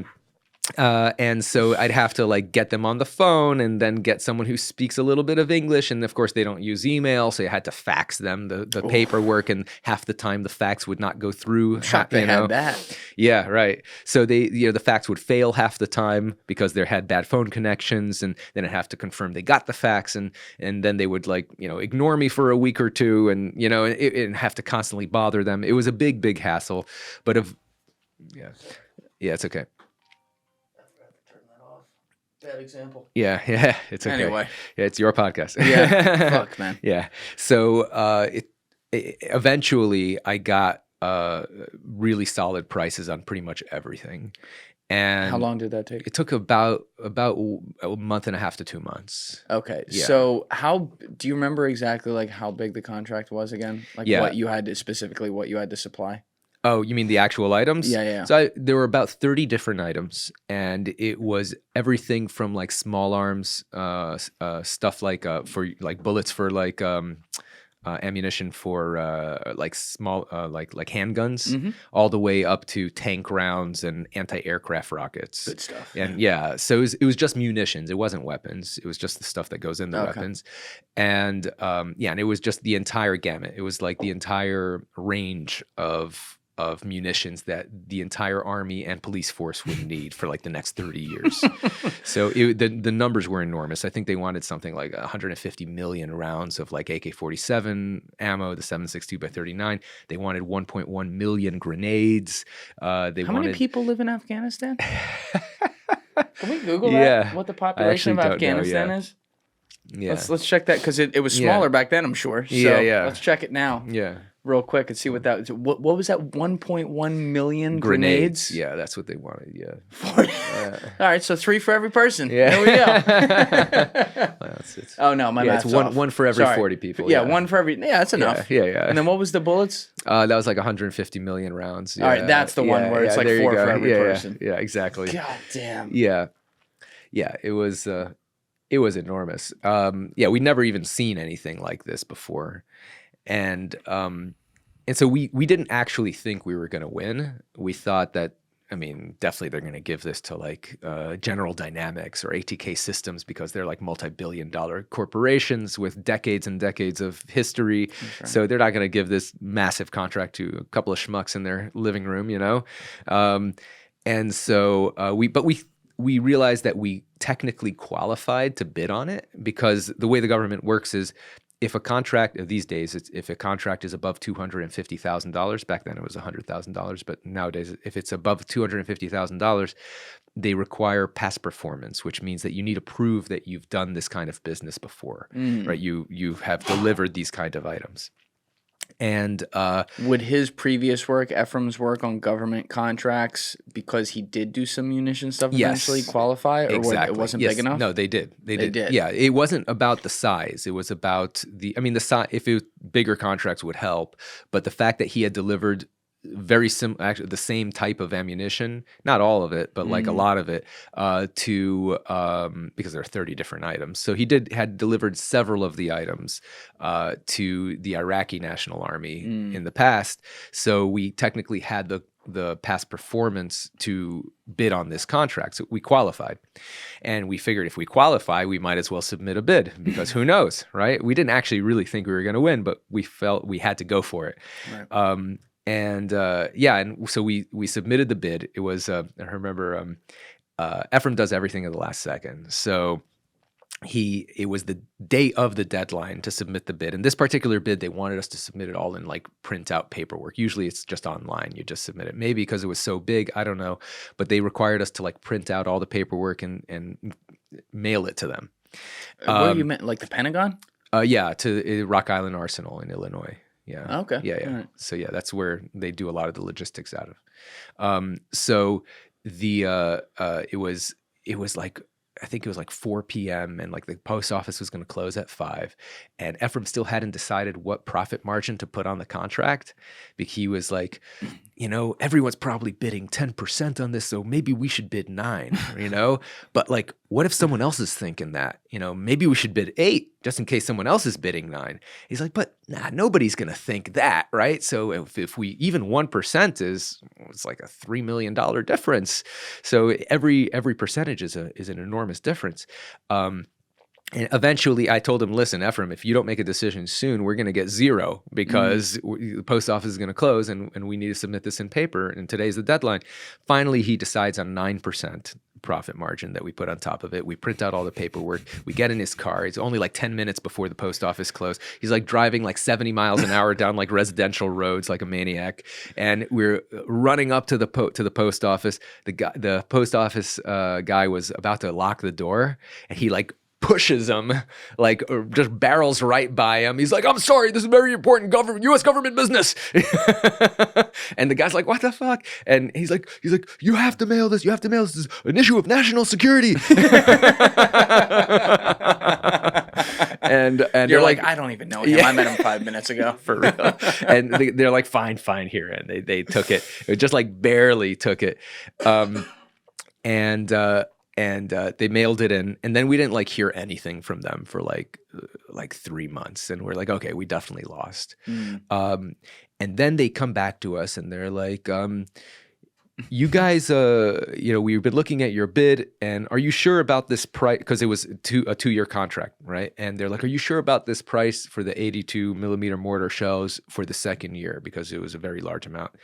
And the truth is that Efraim had knowingly kept the price the same, even though he did not have enough supply to fulfill that. Because wait, what do you mean? So the way it works here, I'll tell you how it works. So the way these enormous contracts work is that they don't give you like like an order for $300 million, even if you win the contract, right? They give it to you in pieces, right? They call them task orders, right? So they'll give you maybe like $1 million here, $10 million there, $50 million. They give it in pieces, right? And when you deliver, you get paid 30 days later, right? Now they split. When they asked us to submit the bid, they split the prices into year 1 and year 2. And you had the option to give different prices for year 1 and year 2. Year 2 was actually a much larger quantity than year 1. Okay. And Efraim knew that he only had enough mortar shells to supply year 1 at the price that he was quoting the government. But he said that he was going to be able to supply year 2 as well, knowing that was not true because he would, in reality, he would have to find the only things available, the only shells available were at much higher prices. So he knew all his competitors were bidding at higher prices. So he falsely put in this lower price for the year 2 to keep the overall price of the contract down, so he has a better chance of winning the contract. But then if you win the contract, I'm just playing a hypothetical here. If you get it, you get 1 year in, and then you can't do it, right? You go to them and say, "Fuck, I got to raise the price." So then he will that's true, and then they would usually say no, and then he may default on the contract. But at that point, he already made a lot of he's money. Already delivered like $150 million worth of stuff. But does that fuck you in the future? Absolutely. Yeah. But he only did things for the short term. Right. That's how he worked. Yeah, we're gonna talk about him more. Yeah. Keep going. Yeah. So, but the government, they were getting all these bids, and they realized there's something fishy here. And what are these two kids in Miami doing? Yeah. But they, to their credit or not to their credit, depending on how you look at it, they thought that we just made a mistake. And so they came back to us and they're like, "Do you want the chance to modify your bid? Because are you sure about that price that you gave us for year 2 on these 82 millimeter mortar shells?" And Efraim was like, "Oh shit, they know." So he quickly changed. He's like, "Yeah, you're right. It was a mistake." And but this is 3 months later. This is 3 months later. Yeah. So he modified the. So the government does that sometimes. They'll kind of they'll have like a little bit of a back and forth. As long as you submit the original bid by the deadline, then you qualify to do all, to get into all the follow up that they do. But if they're calling you to give you that chance, and it's 3 months later, you guys gotta be looking at each other like, "Oh, we're in the running here." That's exactly what we thought. We're like, "Holy crap, we're still in the running." We didn't know, we didn't know how many other competitors we had and what the chance of winning, right? But we knew that that they hadn't rejected us outright. So Efraim modifies the price on the second year of mortar shells, and we resubmit the bid. And then another few weeks later, they tell us, "Okay, we're going to need to do a few audits of your company." And now the audits they do, what they mean by that is it's like a little mini investigation, right? So he's like dusting off all the Coke bins and everything, like, "Get that out of here." Actually, yes. Sheila, clean it up. Yeah, pretty much. So when they told us, "Oh, they're gonna do a few audits of our company," we're like, "Holy crap, we might be in the lead for this thing," because they don't do the audits because it takes them time and money. They don't do the audits unless they're very seriously considering awarding this contract. Like they only audit maybe the top 1 to 3 companies at most. So they told us we had to do a few different audits. We had to do a supplier audit where we had to list all our suppliers and what we were going to buy from them. Who were the suppliers? So we had Boris and fucking Albania. Pretty much, yes. I mean, it was we had a whole wide range of suppliers. Some of them private companies, some of them government-owned companies. So we had to list all our suppliers and what we were going to buy from all the suppliers. And of course, only the government could make you do this. No private enterprise would have the chutzpah, to say, "Tell me all your sources." Right. But the government, I mean, they're not going to. Yeah, they can. They're like, and they're not going to circumvent you because it's not their money. They're not looking to fuck you over. They're just looking to, not in that way anyway, not for money. They're just looking to make sure that you don't mess up on the contract, that they're going to give a contract to a company that can handle this. That's what they want to see. So they want to know who all our suppliers were. They wanted to know our detailed transportation plan, how we were going to transport it from the source to the destination.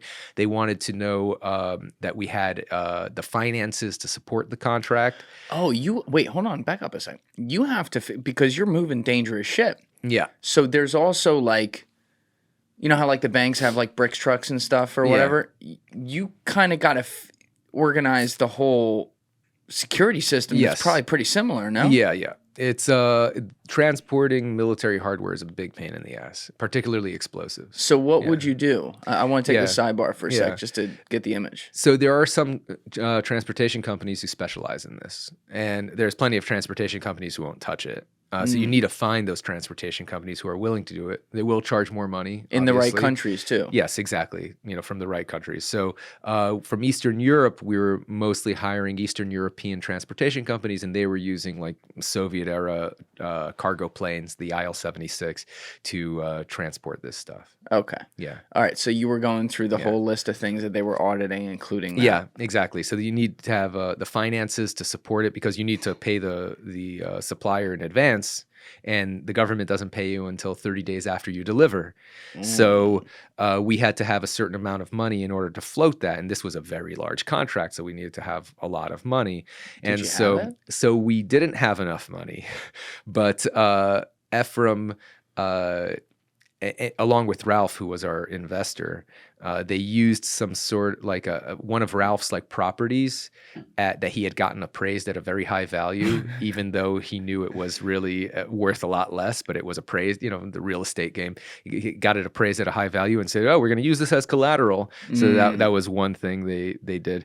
That's the guy, he was like the laundromat guy in the movie. So they made him like a Jewish guy in a laundromat, but he was a Mormon? Yeah, he was a Mormon, and he owned a machine gun factory in Utah. A Mormon who owned a machine gun factory in Utah. And he lived out there. Yeah, he lived out there. Okay, Yeah, he wasn't in Miami. He was not a Miami guy. He was not Jewish. Yeah, I've never heard of a Mormon in Miami. I was going to say, but his name really was Ralph. So all right, they kept that. They kept the first name. That's cool. Yeah, they changed his last name, but yeah, his name was Ralph. So he's using some of his places as collateral, and they accepted that. They accepted it. They also wanted like a past performance audit. They want to really dig into like what kind of, we had submitted a lot of that stuff previously with the bid, but they wanted to get more details of what kind of business we'd done in the past. And so Efraim wanted to give us the best possible chance of winning this contract. So he was gonna do a deal with Ralph as well to import a very large, like around 20 million rounds of AK-47 ammo into the United States to sell in the commercial market, and he had applied for an ATF license to import it, and that license was issued, but the deal ended up falling apart, so that deal never happened. But he still submitted that ATF license as proof that he had done this deal. So that can't they check that very easily? They could, and I guess he took the risks that they wouldn't, and they didn't. So, yeah, he's just had a very high appetite for risk, to put it mildly. Don't say the George Bush years weren't good for business. Come on now. They were business friendly. Yeah. I guess so. They were definitely business abuse friendly. Yes, but yeah, for sure. Particularly Dick Cheney's businesses. Yes. Yeah, nobody holds a candle to that. So there's what I'll say, at least like in the context of my show, one of the more like famous clips is when I had my friend Sean Ryan in here, who's got like a huge channel. He's a former Navy SEAL, and he talks about when he went to Iraq, and he just gets like the most serious face, and he's like, everywhere you went, Haliburton guns. Oh, there's a Haliburton property. Yeah. Haliburton Army. Yeah. Haliburton. And he's like, it was everywhere. Yeah. And it's like you literally have the vice president of the United States who was, I think he was like the CEO of the fucking company. He was the CEO. He retired from being CEO so he could run with George Bush for the vice presidency. Yeah, which was he was damn near the fucking president. Most people considered him the shadow president. Yeah. Yes. Yeah. I'd love to know what kind of pictures he had of George. Like what was he doing? What was his leverage? Like, was he blowing a guy? You never know. Who knows? You don't know what they do up at Skull and Bones there. Maybe Dick was at the fucking door, like taking pictures in the fucking tomb. We know that George Bush had done blow, right? So yeah, see, I don't think that would have done it. I think people have been like, all right, this guy's cool. That's the public stuff, right? If that was the stuff that was getting out in public, who knows what was happening in private? That's what I'm saying, because he like found God, did the whole I'm sober now. Right. People would have been like, that was the past. Yeah, it had to be some gnarly shit. Probably. For him to get that. Yeah. But they didn't show that in that movie, Vice. No. They just made it seem like he got hired. I'm like, that's the inaccurate part. No way. Right. Had to be something. Who knows? So anyway, so they do this audit, or fail to do this audit, I should say. Right. How long did that take? That took about a month, and they actually sent government contracting officers. Hang on, sorry. You need another one? That's what it's there for. That's why we got that mute mic right there, baby. We're good. Yeah, absolutely. Hold on, we'll pause. We'll pause for 1 sec.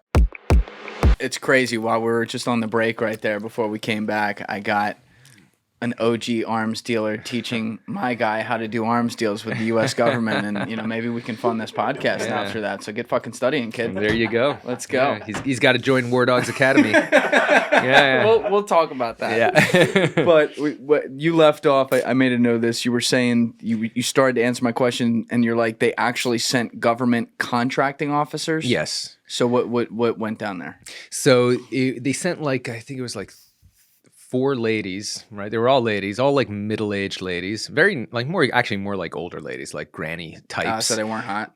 No, they were not. but it was actually really funny. So Efraim is super charming in real life. He's very funny until he stabs you in the back. You know? But I believe that. When the contracting officers came, because they wanted to do an inspection of our office. These 4 ladies come and he goes and he says to them, he's like, ladies, I couldn't tell over the phone how beautiful you are. He's like, if it wasn't completely illegal, I'd totally be buying you all diamonds right now. I'd be buying you diamonds. Yeah. Meanwhile, Marge is ripping a fucking Marlboro Red. Exactly. Oh, take me back. Yeah. But they loved him. I mean, they were very, they were very entertained and they gave us very high marks on their inspection. Yeah. So and you're what, 25, 26 when this is going on? I'm 24 at this time. 24. Yeah. And is it only the 2 of you working in this office? So at that point, we had gotten an actual office. So before that, we were working out of his living room, and it was place? just he had. I mean, it wasn't super nice, but it was a decent place. It was on the beach, Miami Beach, so that's nice. That'll do. It was a decent place, not like the apartment in the movie though. Yeah, which was crazy. But I was actually in that apartment recently because the guy who bought that apartment started his own podcast. Of course, and he, of course, isn't everybody, right? My God. And so I went on his podcast. It's called the Affiliate Marketing Show. And yeah, it's a beautiful, beautiful apartment. I'd never actually been in that apartment before. But you weren't there during the filming for that? No, not for that scene. I've been on the set for a few of the other scenes, but not for that particular. Is that apartment right on Collins Ave there? It's actually on Biscayne, and it's right across the street from the arena. It's not called the American Airlines Arena. Oh, anymore. So it's on the Miami side. Yeah, it's the Miami side. It's literally across the street from the arena. So yeah, I mean, yeah. Yeah, good stuff. Yeah, the guy's a big basketball fan, so he just walks across the street to the Heat games, and yeah, there you go. Yeah, it's a good location. But yeah, so we were working out of his living room until we were started to get into the running for the $300 million contract, and at that point he was like, we should probably get an office. You still haven't been paid. Yeah, I know exactly. I haven't been paid. Yeah, but you're like, okay, we'll get an office. Yeah, we'll get an office. Where was the office? It was in Miami Beach on 41st Street. Nice. Yeah, and I mean that's where we grew up. So Miami Beach now is super bougie, but when we were growing up, it wasn't it was just a regular neighborhood. Oh, you grew up. Yeah. I missed that. You grew up on Miami Beach. Miami Beach, yeah.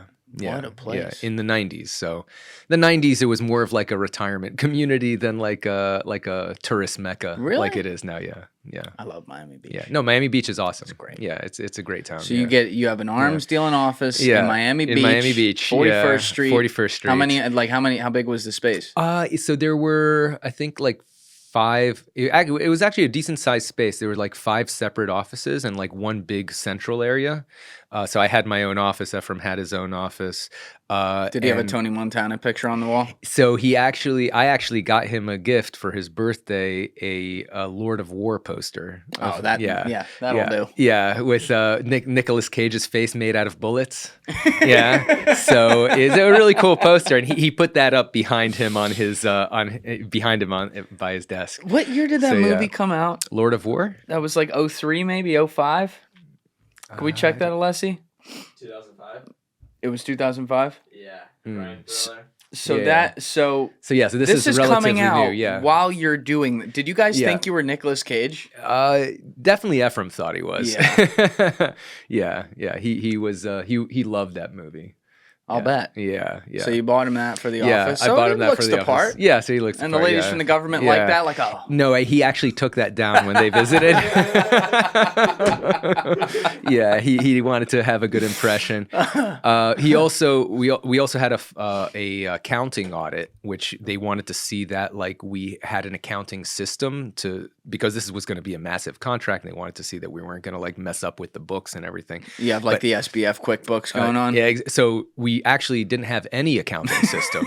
There was like literally nothing. Like Efraim never did any accounting. He never so he had to hire a forensic accountant to create accounting records backdating to when he started the business. So he had to go through all the deals he'd done and like create accounting records for it.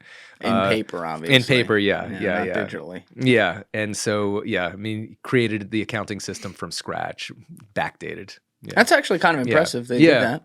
I mean, he hired an accountant to do it, but it was he had to make it look like the accounting had been done at that time, right? Because he didn't want them to know that he had just done this right now, because he wanted to look like a responsible contractor. So yeah, I mean they came to the office. It was not that much. It was like they just asked us a few questions. They looked around, and he charmed them. He made them laugh, and they gave us very high marks.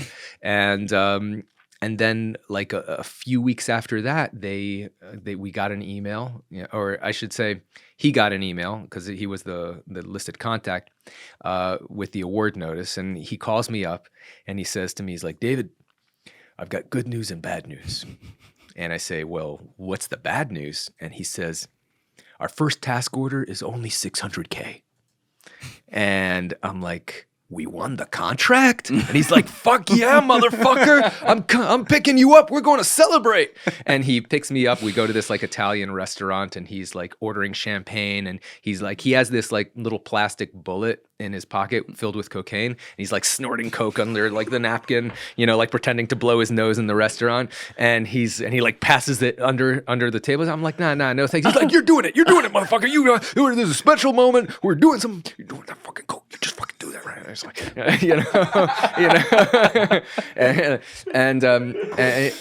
so yeah, and he like gives me this whole speech. He's like, "David, this is a very big moment for us.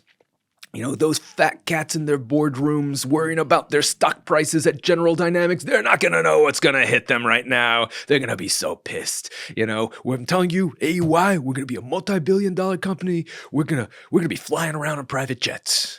You and me, buddy. You got to stick with me. We're going to ride this out." You're like, "Sir, can I get paid?" Yeah. Yeah, exactly. Well, now that we won this big contract, we needed every penny we could get. So isn't it funny how that happens? Yeah, isn't they it? keep on. Yeah, it's like they owe you, but it's like, no, you owe us. Exactly. Yeah. I mean, look, in retrospect, I was an idiot. I'll be the first one to admit it. I should have seen it coming, but. You tell yourself all sorts of stories when there's the prospect of making millions of dollars on the line, and so it is what it is. But but that's a crazy feeling winning that contract. Yeah, because you're looking. What was the size again? Estimated? It was $298 million. And you have 25% of this. Exactly. Okay. And we were, after he did all his renegotiating tactics, which he was very good at. He was very good at negotiating and renegotiating, as I found out the hard way. But he did that with everyone. And so he went from like a 9% margin, which was what we bid it at, and we ended up averaging a 20% margin. How do you pull that off? So, the government signed up for 9. Right. Well, so the government price stays the same. He negotiated with the suppliers to lower their prices. Oh. Yeah, because once he won the contract, he's like, "Hey guys, I've got the contract. You want to do this business, you got to go through me." Right now, I would love to give you this business, but your competitors have given me a better price. Do you want to give me a better price? Because I'll give you an opportunity to revise your bid, because you're not really competitive right now. But if you can be a little more competitive, maybe we can do this business. So he would make up competitors. He would make up all sorts of things. Pretty much pull every lie that he could think of against a bunch of Eastern Europeans. Yeah, exactly. Not the people I'm doing that to. Not high on my list. There. Right. I mean, he was fearless over the phone. He was fearless. He wasn't as fearless in person, but he was fearless over the phone. So Yeah, and he eventually, got better prices, and we were averaging like 20%. So we were gonna like set to make like $60 million in profit. Wasn't it also? Yeah. I think that was a movie plot where they're like, "You guys bid 9%. Do you know Right. your nearest competitor bid like 50?" And Right. you're like, "What the fuck?" So the scene you're talking about is where they tell us that we were $52 million under the nearest competitor. Yeah, and that was actually true. But it didn't happen that way in real life. It wasn't. They didn't tell us that in person because it's illegal for them to tell you that. They're not supposed to tell you. That was Hollywood doing that. Well, they did tell us, but they told me over the phone. They wouldn't do that in a room full of people. Man, you guys were incredible pricing. Yeah, it was actually. So I was talking to the contracting officer, and he was like we were having some trouble like a little bit later. We were having some trouble delivering, some various licenses and stuff. And he's like, yeah, like we understand. We're gonna do our best to support you, because you guys are just so competitive. We really appreciate it. And I'm like, competitive? What do you mean? And he's like, oh, you guys were so much lower than the competition. and I'm like, how much lower? And he goes to me, he's like, well, I'm technically not really allowed to tell you this, but you guys were $52 million. You beat them by $52 million. And I'm like, wow. Does the phone like come out of your hand? Yeah, and I went and I told Efraim, and he was pissed. He's like, fuck, I can't believe it. We could have made another 50 million. It's coming out of your end, you piece of shit. Pretty much. Well, that's definitely what he told himself privately. So he was furious. He was furious. But, we won the contract, so that's what counted. But now you have to go deliver. Yeah, now we got to deliver. Yeah, so I was set to make my 25% was going to be like $15 million. So I was like, all I got to do, 25% of the $60 million in profit. Oh, in profit. Yeah, in profit. Yeah. The $300 million is the total. That's right. Contract. So I was set to make $15 million, which, is pretty comfortable. That's good stuff. Yeah. So I thought, after I'm done with this contract, I'm going to launch my own music career. I'm going to I'm going to make myself the rock star that I always wanted to be. Maybe with $1 million or $2 million of marketing, I could give myself a good shot, of doing it. That's how the big record companies do it, right? Had you on the previous deals, because you said you guys were losing a lot of deals, and before that you'd done fuel deals, and then you were still trying to work in a bunch of fuel clothing and whatever. Right. Had you done the fulfillment of any weaponry related stuff to this point yourself? Well, the gun parts stuff. Okay, yeah. So the fulfillment was you did that. Yeah, I did that. Yeah. Okay, so now you win a contract and now you have to fulfill it. Yeah, this is a way bigger one. Yeah. Yeah. But to this point, had you traveled all over the world yet? Or? So at this point, let's see, this was in early 2007. We went to Vegas for the SHOT Show, also Orlando, and we'd been to Paris. What was in Paris? So in Paris was Eurosatori, which is a big international defense-related exhibition. Like pretty much every defense contractor in the world exhibits at this show, and most of the world's militaries attend as well. So you see, in the movie they show Vegas X, right? That's the show where we met like Henry Tomei, Bradley Cooper, yeah. In the movie they call him Henry Gerard, but the guy that Bradley Cooper plays. So in the movie, they call it Vegas X.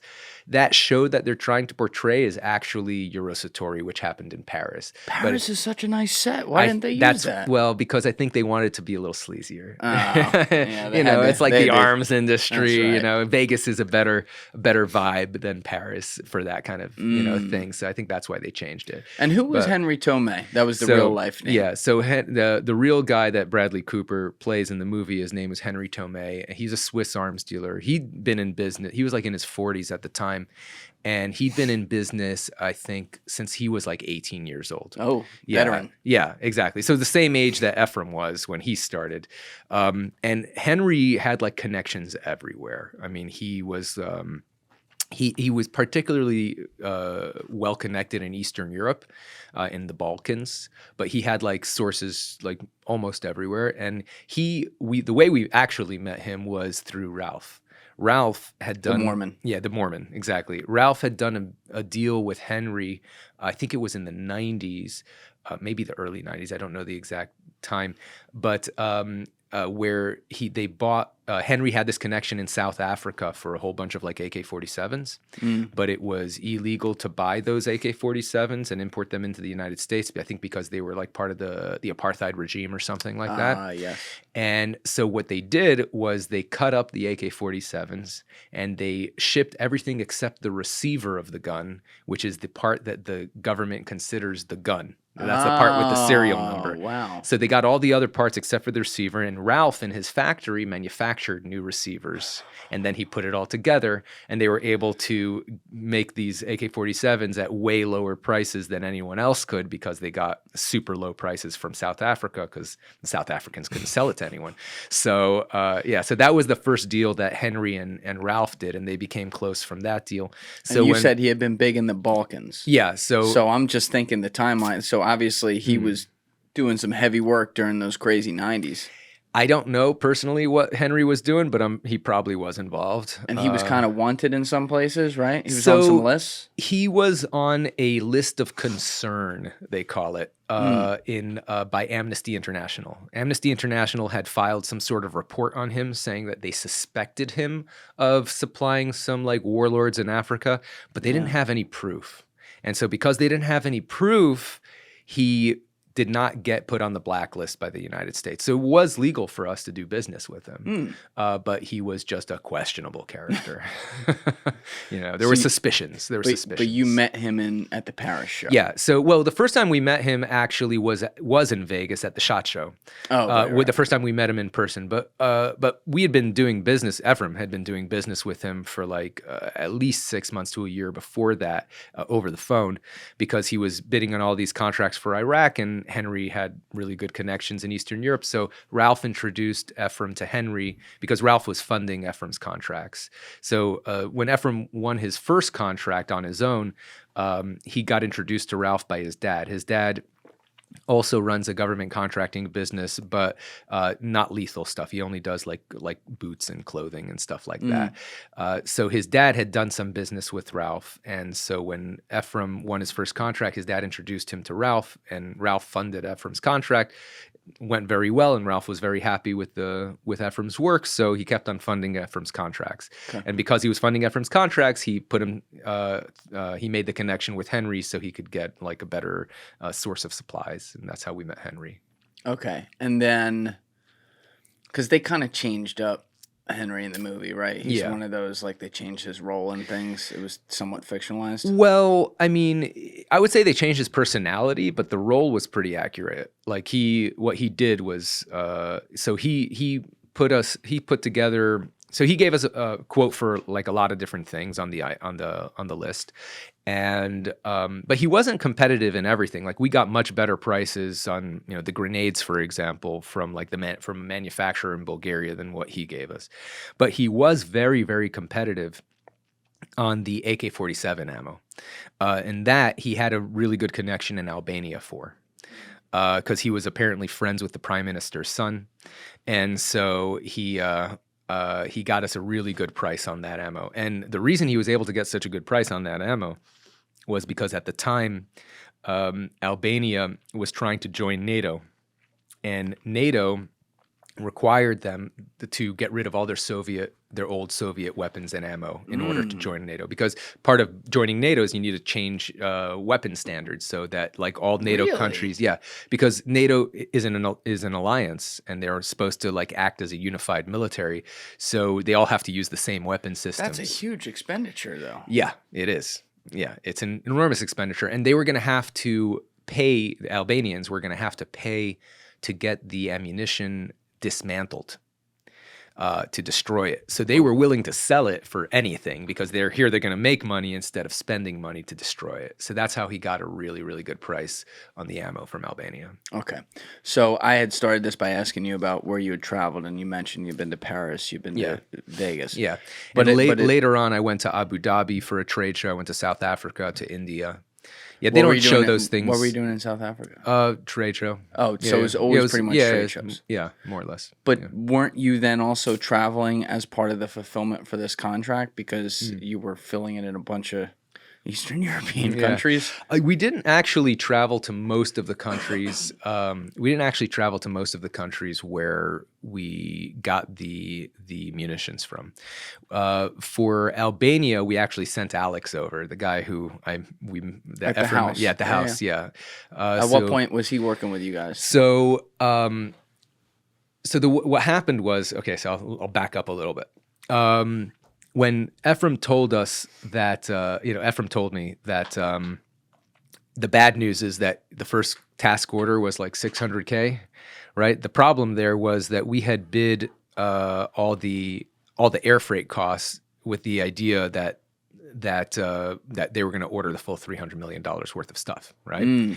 And because that's like hundreds of aircraft loads, we get a really good price on that aircraft, right?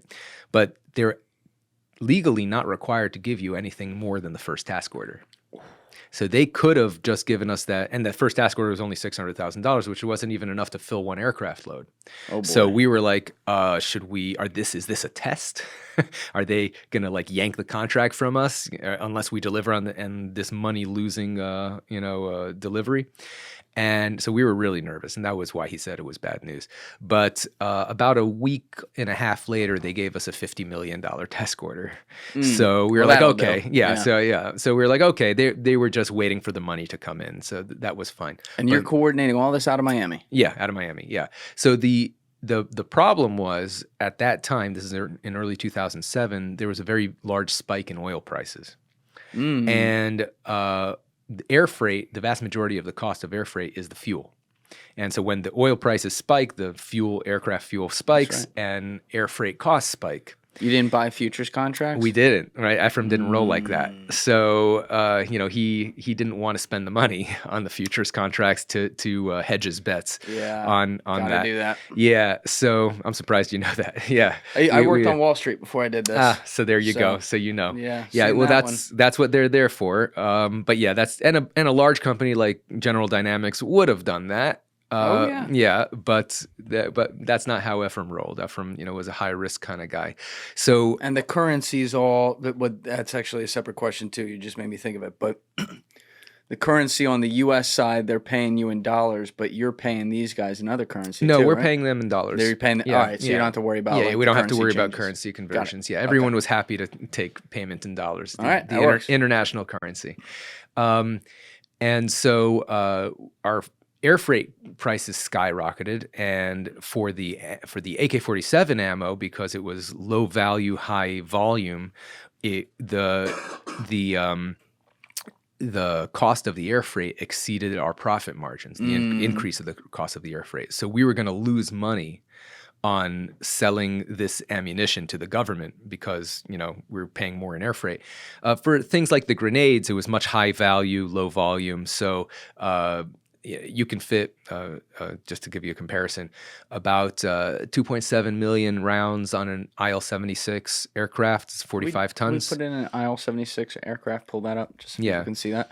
Yeah. How many rounds you said? About 2.7 million AK-47 rounds, or that we did the way we repackaged it later. But now, was that like an industry standard you knew about, or did you figure that out yourself? So the standard is the weight. So you can an IL-76 is one of these bad boys. Yeah, exactly. It's this is like the "We're Going to War" boys airplanes. Yeah. It's a Soviet cargo aircraft. Yeah. You could fit 45 tons of stuff on there, right? Now, with 45 tons, the way, and I'm getting a little ahead of myself, but the way we repackaged it, you could fit 2.7 million rounds of AK-47 rounds on it, and we were selling it to the government for about 10.5 cents. So it's about like $270,000. Okay. And the aircraft alone, the aircraft cost us about with the oil price spike, it cost us about $130,000 to pay for the aircraft to fly from Albania to Afghanistan. On one trip. On one trip. Yeah. And we had quoted it at I think it was at $90,000, but then it went up to $130,000. So that ate up our entire profit margin. But grenades, you could fit, about 100,000 grenades on an aircraft, and each one cost about like $25. So, that's like $2.5 million. Better margins. Yeah, much better margins. And so an extra $30,000, $40,000 in fuel cost doesn't make any difference there because there's enough $2.5 million. There's way more money in the profits than the increase in the air freight costs. So our big problem was delivering the AK-47 ammo. And I realized at the time that because they had sent us pictures of the ammunition, and the ammunition was packaged in these what they call sardine cans, these metal tins that are vacuum sealed to prevent corrosion and stuff. And the sardine cans were packaged in these big wooden crates. And so I told Efraim, like, if we remove the sardine cans from the wooden crates, we'll save the weight of the wooden crate. And maybe that's enough to get us back into profitability. And he's like, oh, that's a great idea. That's a great idea. Let's find out what those wooden crates weigh. And I said, okay, I'll email the Albanians and get them to weigh it. He's like, no. Fuck the Albanians. You can't trust those motherfuckers. They'll give us all sorts of lies. So we got to get a guy in the ground. We got to get a guy. They're like, who? He's like, I need you here, David. You're dealing with the government. You're dealing with 8 other suppliers. You got to stay in Miami. Let's get someone else to go to Albania. And I'm like, well, what about Alex? Because Alex, yeah. So the Albanians don't fuck around, man. Yeah, that's a hell of a place to dump your boy. Well, I mean, so Alex was looking for a job at the time, and again, interesting job. Yeah, and he's a dual citizen with France, so he had just done a stint in the French military. And he had, all right. So he's a hardo. Exactly. So he had some military experience. He's also trilingual. He had gotten I think a master's degree in international relations. So he's a smart guy. Yeah. So I thought he was the perfect guy. He's looking for a job anyway, and he's like my best friend. So let's hook him up. It's like actual talent coming into AUI right exactly, now. Exactly. And actual talent. Thank you. Well, I got a guitar playing masseuse entrepreneur. That's fair. And a Miami cokehead running the place, but now I got to do with an international relations degree who speaks 3 languages and was in the army. Like, we're moving up in the world. That's true. Yeah, and he was going to make the least out of all of us. Well, you took all the risk. That is true. That is true. And he was going to get a salary. So that's right. Yeah. So so we sent Alex over there, and he weighed the crate, and it turned out those crates were very heavy, and the crates, getting rid of the crates were enough to get us into profitability. But he tells me, he calls me up, and he's like, you do know that this stuff is like Chinese, right? And I'm like, what are you talking about? And he's like, yeah, there's Chinese markings all over the crates. And I'm like, are you sure? Maybe they're like Korean or something, or I'm like, you sure? He's like, oh no, I know Chinese when I see it. Yeah, this is Chinese. And I tell Efraim, I'm like, Alex says that the ammo is Chinese. He's like, fuck. He's like, is he sure? He's like, tell him to send us some pictures just so we can check it out. That was a big mistake, obviously. And so Alex, emails us pictures of it. Oh no! And it's very obviously Chinese crates. And what Efraim type back Mexican? and this was a problem for us because in our contract it specifically said no Chinese ammunition could be delivered under this contract. And the reason it said that is because there's an arms embargo against China that was put in place in 1989 after the Tiananmen Square massacre. Yes. So, there is, for people who don't know, the Tiananmen Square massacre, there was a bunch of Chinese university students who were protesting in the center of Beijing in Tiananmen Square, and they were protesting for democracy, and eventually the Chinese government rolled in tanks into the square and soldiers, and there's a very famous picture of a guy, there it is, Tank Man. Unless you tell our TikTok editors not to put this one on TikTok. Just throwing that one out there. That's a good, actually good. Hey, that's a good test to see if the Chinese government is telling the truth about censoring TikTok. You can throw this one on YouTube, but on Instagram, but TikTok not so much. So they killed the government. The Chinese government killed a lot of people in Tiananmen Square, and is this embargo still in place today? It is. Wow. Yeah. And so, I mean, Chinese never apologized. No. So they just deny it. Yeah, exactly. They censor all mention of Tiananmen Square of the massacre in their country. Yep. And they Yeah, so because of that incident, the United States put the Chinese on an embargo. And so it was illegal for American citizens or companies to buy or sell military goods with the Chinese. So you guys had ordered this from your suppliers, not knowing, obviously, that they were going to go to China to deliver. Well, so the thing is that the ammo that was in Albania had been given to Albania by the Chinese in the 70s. Because the Albania has an interesting history. Very. It was run by this very paranoid dictator. I mean, most dictators are paranoid for good reason. But the dictator, he saw himself as like a true communist, and he felt like that the guys in Moscow were a bunch of like corrupt assholes who weren't true communists, and so he withdrew from his like I guess his alignment with the Soviet Union, and and he became allies with the Chinese. In the 70s. In the 70s. This is in the 70s. And so because he did that, he thought the Soviet Union would invade him, because the Soviet Union doesn't like when people, leave their orbit. That's right. They invaded Czechoslovakia and a few other places. That's right. Pretty brutally. And so he thought the Soviet Union would invade him. And he also thought, because he's a communist, that NATO would invade him too. So he thought that the world's two biggest superpowers were going to invade him. And so he got his new besties, the Chinese, to give him massive amounts of weapons and ammo. Hold him off. Yeah, exactly. And his strategy was he built a very large network of underground bunkers around the country, so that and he filled all those bunkers with the ammo and the weapons so that it would be safe from bombardment. Whoa. And his plan was that if they're okay. Okay. Yeah. That's the one. Like we're real soundproofed in here, but if like the fire truck has some shit going down, you can hear that a little bit. I see. We're good. Should I wait? No, everyone's good. Okay. We're good. We're good. Okay. What happens is I'll start muting my mic over here, and then it'll help it a little bit. But keep going. Okay. So his plan was that if he did get invaded, he had a plan called Total War, where every man, woman, and child in the country becomes a soldier, and everyone fights to the death. So he got massive amounts of weapons and ammunition in order to support this plan. And of course, the war never came. And then the Cold War ended. And it got to the point that when the Cold War ended and the country's government collapsed, their economy collapsed, they had so much ammunition in the country that they started using ammunition as currency. Yeah, until they were able to reestablish the paper currency of the country. That sounds about right for Albania. Yeah. So yeah, I mean, it became the most armed place on earth per capita. Yeah, you need someone to go away. Call an Albanian. Yeah. I mean, never see him again. Yeah, I mean, they have a pretty notorious crime syndicate over there too. Yeah. World needs hitmen though. Yeah, it's important. Yeah. I guess so.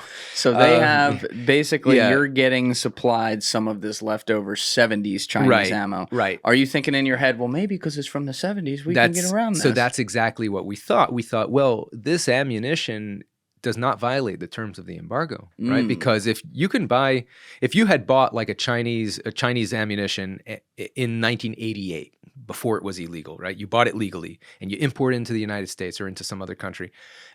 In 1990, after it's illegal, you could still sell that ammunition because it was purchased legally, so it remains legal, right?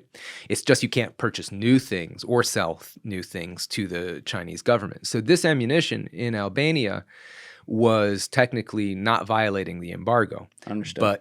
But our contract with the U.S. Army did not mention the embargo.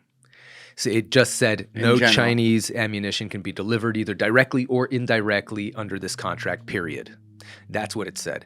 So we realized that, we had two choices, right? We could either tell the government about it and tell the army and say, hey, guys, we know that your clause in our contract was meant to refer to stuff that would violate the embargo, right? But this stuff doesn't violate the embargo, so can you give us a waiver, right? And in retrospect, they probably would have done it. You think so? I think so. And the reason I think so is because I'm jumping a little ahead, but eventually it came out in court that the Justice Department had emailed after they had raided the office, the Justice Department emailed the Army informing them it was Chinese, and the Army wrote them back that this ammunition was critical to the mission. Don't care. And if they wanted them to stop taking delivery, if the Justice Department wanted the U.S. Army to stop taking delivery of the ammo, the Army required a letter from the Attorney General of the United States. Oh my God. And that letter never came. So they kept on taking delivery for 6 months after they found out it was Chinese. So after they found out your stuff. Yeah, after they found out our stuff was Chinese, Efraim kept on delivering. So and they kept on paying for it. So they knew. In hindsight, you could have gotten a waiver. We probably could have gotten a waiver in hindsight. But Efraim didn't want to do that. So at the time, the fear was that if we tell them that it's Chinese, that they would say something along the lines of, well, all your competitors had to bid this contract without this stuff because that violates the term of the solicitation. So it's not really fair that you can deliver this stuff on this contract when General Dynamics, who was very upset that they lost the contract, can't deliver. That they had to bid it because they knew that it was Chinese. So they were being competent and they didn't bid this stuff. So it's not really fair that we allow you to bid it. Was it $52 million more worth? That would have been my response. Yeah, that's because if it's 30, right. You can go fuck yourself and take true. the ammo. It actually was nowhere close to $52 million in difference. So yeah, so that's what we thought. We were afraid that they would cancel the contract due to fair industry practices or whatever. And so Efraim didn't want to take a risk of losing a $300 million contract. So he decided that what we're going to do is we're just not going to tell them about it. And we're just going to repackage the ammunition so that they don't find out about it. Always going to repackage it. Exactly, because it had Chinese markings all over the crates and all over the tins. So we had to get rid of that so that they don't find out that it's Chinese. So he told Alex, find a box manufacturer in Albania, a cardboard box manufacturer. Was he telling him this over email? So some things we spoke over the phone, and some things eventually we found out we talked way too much over email, and that was kind of what sunk us. That'll do it. Yeah, it's always the emails that get you. Yeah, and the text messages. They're the cockroach in the internet, man. They don't die. Yeah, exactly. Yeah, it's there forever. So he told Alex, go find a cardboard box manufacturer. And we need a lot of boxes to repackage this stuff and see if he can get some labor to do this thing. So Alex found this guy named Kosta Trebishka, who owned a box manufacturing company in Albania. And he quoted us, I think it was like $100,000 or something to repackage everything, and it was going to save us about $3 million in fuel costs. Oh, whoa. So good deal. Yeah, good deal. And we had to repackage it anyway because of the Chinese stuff. I'll take that deal. Yeah. And so he starts to work on doing the repackaging. And we start delivering. Oh, but before that, we had to ask the receiving officer in Kabul. We told him, due to the age of this ammunition, we feel that we need to inspect it to make sure that it doesn't have corrosion. So we're going to have to break the seal, the metal tins that are sealing the ammunition, so we can inspect it and repackage it into these sealed plastic bags and cardboard boxes just to make sure it's good quality. And the receiving officer was like, oh yeah, that's a great idea. You guys should do that. It's just an excuse to. Of course, it's just an excuse. We just wanted him to approve the change in packaging configuration. So he signed off on that. He was happy that we were doing the inspection. And God, these guys are good. Yeah. They even check everything for you. Yeah. White glove service. Yeah. And so Kosta starts doing the repackaging. We start delivering to Afghanistan. The receiving officer is thrilled. The quality of the ammo is great. Because the Army was really desperate to receive that ammo, because at that time, Afghanistan has a fighting season. Because during the winter, there's really deep snow and high mountains, and so you can't really go through the mountain passes to attack your enemies, and they can't attack you. So they only really fight like during the spring and the summertime, and it was getting into springtime at this point. It was getting like March time, and our Afghan allies were starting to run out of ammo. And so the army was getting on our case. Deliver. We got to get this stuff. This is critical, mission critical. And so they were happy. They were thrilled that we started delivering.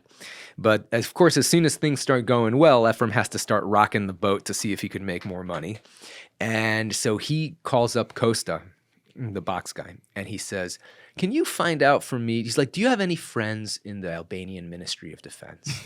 And Costa's like, yeah, I've got a cousin who works there. And he's like, can you ask your cousin, what is the government paying?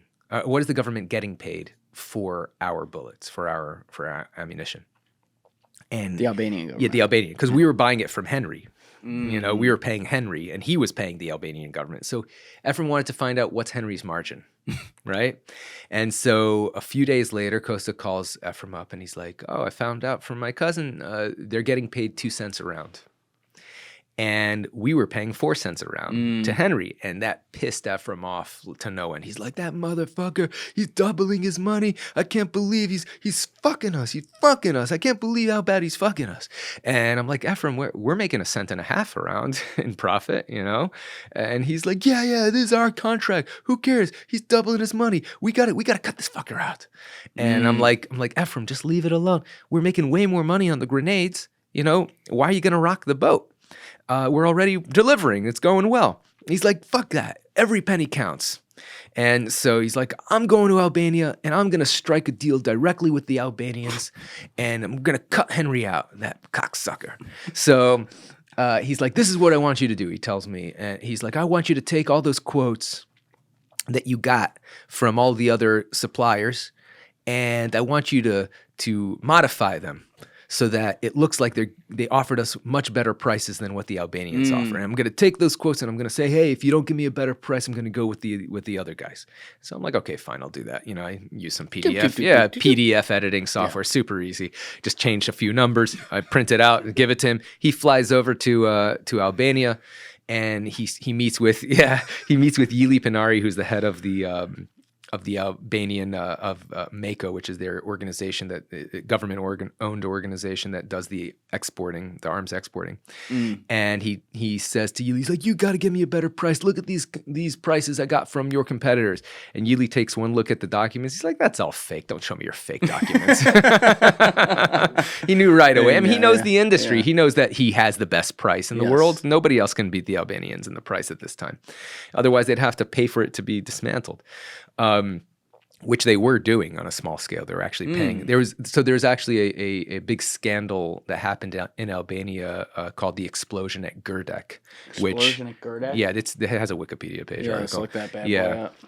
That killed like a whole bunch of people, and it was a demil contract where they were taking apart this ammunition, and apparently the people taking apart the ammunition were like smoking cigarettes while they're doing this, and so obviously that didn't end well. Yeah, and so actually I've seen a lot of comments on other interviews I've done. People think that we were involved with that. And so I get blamed for the Gerdec explosions. We had nothing to do, just for the record, for all the angry YouTube commenters. I believe you. We had nothing to do with this. This was actually a contract that was run by another American company called Southern Ammunition. They hired some of the same Albanians that we were doing business with. So that's the connection. All right, we got it up on the screen. I'm going to read this real quick. 2008 Gerdec explosions at approximately 12 p.m. local time on Saturday, March 15th.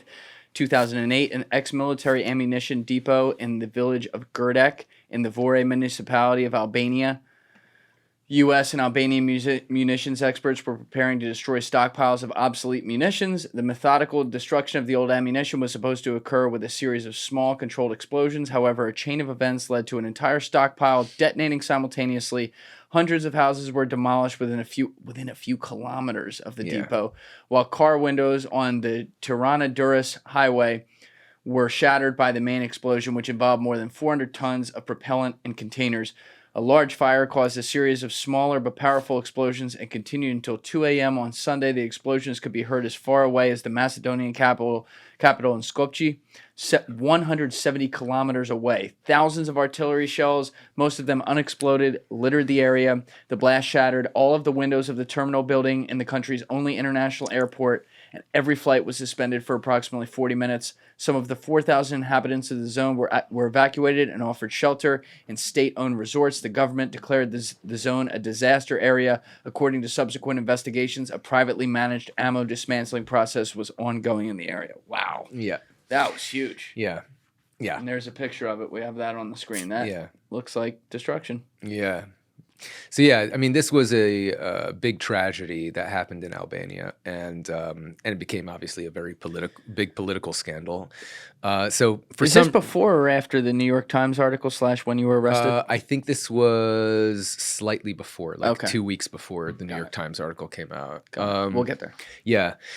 So yeah, I mean, people seem to confuse us with like the other American company that was involved with this. So for the record, we had nothing to do with that. We didn't have the contract to take apart the ammo. That's what they were doing. But we were dealing with the Albanians that we were doing business with were involved in this situation. So I think that's how why people confuse us.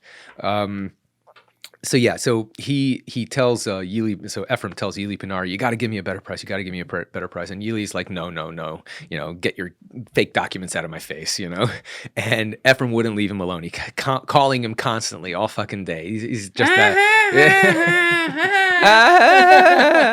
You're gonna take my fucking order. Yeah, nah.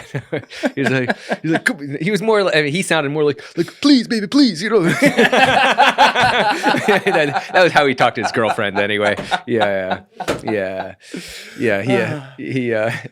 But he's a funny guy. He didn't. He's a lot of things, but he didn't. That's true. He didn't get through to these guys. Yeah. So Yili Pinari was like, I'm not giving. He's like, no, and Efraim wouldn't stop bothering him, and so eventually Yili says, "I'll tell you what. I'll make a meeting with you and the guy who could actually make this decision." All right. And Ephraim's like, fine. So Efraim and Alex go with Yili to this like construction site, and it's like this high rise that's under construction.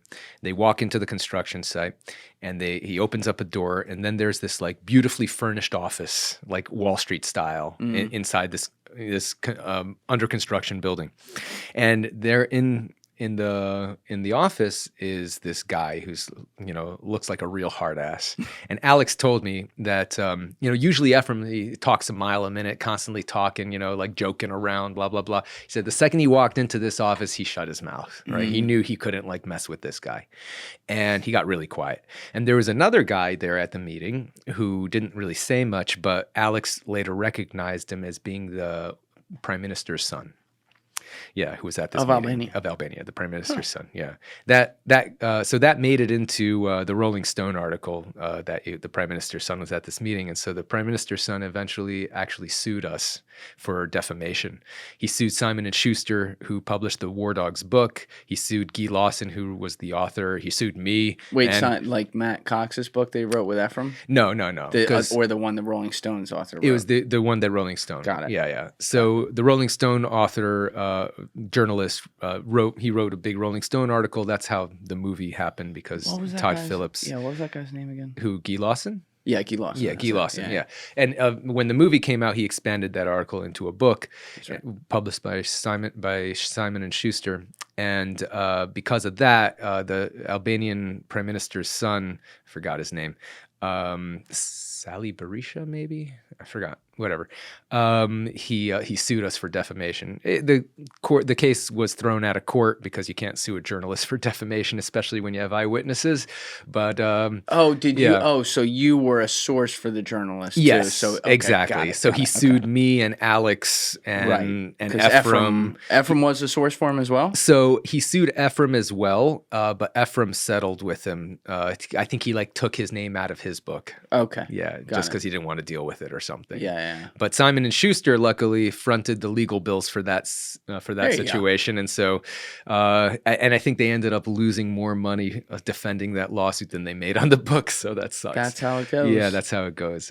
Frivolous lawsuits can really kill you. Oh yeah. Yeah, but so I'm glad that they covered my legal bills. That's nice. Yeah, that was nice. Otherwise, it would have been pretty bad. But the core of the issue is he walks in there, the fucking sun's standing right there. So the sun is there. So case has already been thrown out, so I could say it again. That the Prime Minister's son was there. According to Alex, I wasn't there.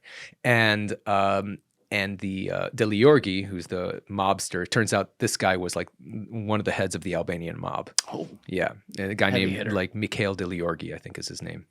the dude sitting in the office. Yeah, Sally Berisha, yeah. Oh shit, Shelzen Berisha, yeah.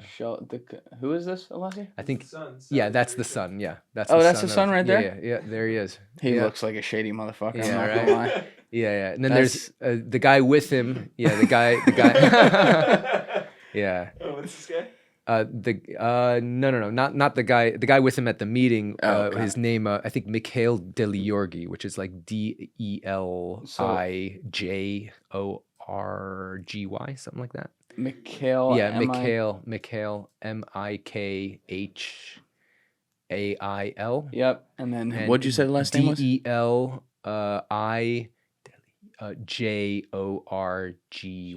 Yeah. Yeah. Let's see what comes up. No. That's Yeah, not. No, you misspelled it. It's yeah. Delilijorgy. Gosh, what a name. Gi. G-I. All right, try it. Yeah, maybe that. Yeah, there you go. Yeah, that's him. That's him right that's there. Him. The guy in Another the- one. Yeah, the guy Another in- one. Yeah, Yeah. the guy on the right, the guy with the big smile. Yeah. So he's like one of the head of the Albanian mob. Yeah. Yeah. He looks like it. Yeah. So Deliorgi tells Efraim, he's like, look, I know you want a better price on the ammo, and I also know that you're paying this other guy, Kosta Trebishka, the box guy, to do the repackaging of this ammunition for you. So why don't you give me that contract to do the repackaging? I'll make money on that. And then I can give you a little discount on the ammunition. And Ephraim's like, oh, that sounds great. That guy's fired. You're hired, And so, and he got like a very small discount, like less than 10%. Yeah. And so Efraim comes back from Albania to the United States and back to Miami, and I get a call from Costa, who I was, dealing with, the box guy. What year are we in now? This is in like around April, May 2007. Got it. Okay. And Costa tells me, he's like, hey, I just found out that you guys are replacing me on the box contract, and that's fine. I understand it's all business. It's fine. But, I have like $20,000 worth of boxes that was intended for your contract. Can you at least buy those boxes from me? Because, I got nothing to do with them now. And you're going to need them anyway. So I said, yeah, that makes sense. We'll buy the boxes from you. And I told Efraim, like, hey, can you buy these boxes from Costa? And he's like, yeah, I'll take care of it. I'll make sure that he gets paid for that and that the boxes get transferred to the new guys. Of course, Efraim never does it, right? So like a week later, Costa calls me up again. He's like, hey, I still haven't been paid for those boxes. Can you take care of that? And Efraim, and I'm like, I go to Efraim, I'm like, hey, Efraim, can you take care of the boxes? And he's like, the new guys, they don't want to deal with him. So they say they already have all the boxes. So fuck them. Just let it go. I'm like, Efraim, just fucking give him 20 grand, $20,000. He knows everything, just keep him fucking quiet. Don't make an enemy. And he's like, this guy, what's he going to do? He's not going to do shit, just fucking fuck him, forget about him. And apparently he did do shit. He got really pissed off, of course, and he called up the New York Times. Oh, so he was the main source. He was the guy from that. That's how the New York Times investigation got started. This is like, I talk with Matt about this a lot, and I know you've talked with Matt about it as well, Matt Cox, our mutual friend. But like, Matt was writing Once a Gun Runner, Ephraim's memoir, while he was in Coleman Federal Prison with Efraim. Yeah. And Matt's got a hell of a Wikipedia in the past, change man. Yeah. But, when Matt is sitting there and saying, I can't find one redeeming quality about you as a person. Yeah. I mean, the bar is low. The bar is very low. And it's like, the fourth time he was in here, we'd done 4 episodes together. The third time he was here, we did 2. The second episode there, he told the whole War Dogs backstory. So I think that was episode 178. But when he did that, he was explaining like the psychology of Efraim, and he said a lot of the same things you said earlier. But he's like, with Efraim, it wasn't so much about he needed to win. he got off more on you losing. Yeah, absolutely. Yeah. When he was negotiating with someone, if you were still happy, he kept on negotiating. Yeah. Like he would negotiate until you were furious. What do you think that is? I think it was an ego thing. Like, because the funny thing is, I thought about this a lot, especially once he screwed me over, you know? He didn't actually spend that much money. You know, he was actually very cheap at the time. Like he wouldn't like, you know, go to super fancy restaurants or he had like an Audi A6, you know, which is a nice car, but not for what he's but done. not for the level of money he had. It's a poor person's car for his level. I mean, yeah, yeah, it could have been. And he negotiated that car super hard, you know, when he bought it. I mean, he took me on. It was such a pain in the ass. Like he I don't know why he insisted I accompany him when he went to go buy that car. And we went to like 7 different fucking dealerships, and it took him like 3 days. And he tried to play them all off against each other just to like get a few $1,000 off. Oh, my best example of Efraim's like thought process is really early on, maybe within the first week of me starting to work with him. I heard him. He loved to talk on the phone with his speaker on, you know, because so you could hear both sides of the conversation. And he was on the phone for like I think 45 minutes with AT&T because he said that he was screaming that he got like an overage charge of like $5 that shouldn't have been on his bill, and he kept on demanding to talk to the manager and blah blah blah, you know.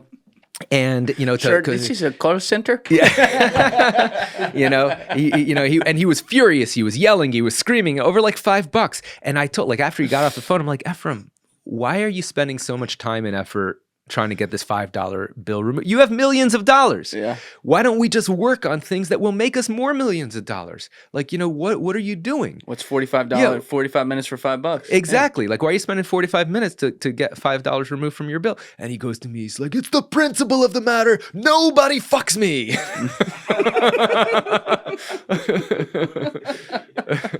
So that's his thing. So that's his thing. It ego. was, it's completely the ego. Because he just like, you know, Matt would describe these different stories, and like, you know, Matt, he's like so dramatic. You know, he'd be sitting there like in his prison cell, like Ephraim's just dictating, he's writing it down, and Ephraim's like, oh yeah, and then I fucked this guy out of a lot of money, and Matt's like, what? He's like, oh yeah, no, it was great, bro. He's like, you're supposed to be the hero in this story. That's not gonna play well. He's like, no, the people will love it. He's like, yeah.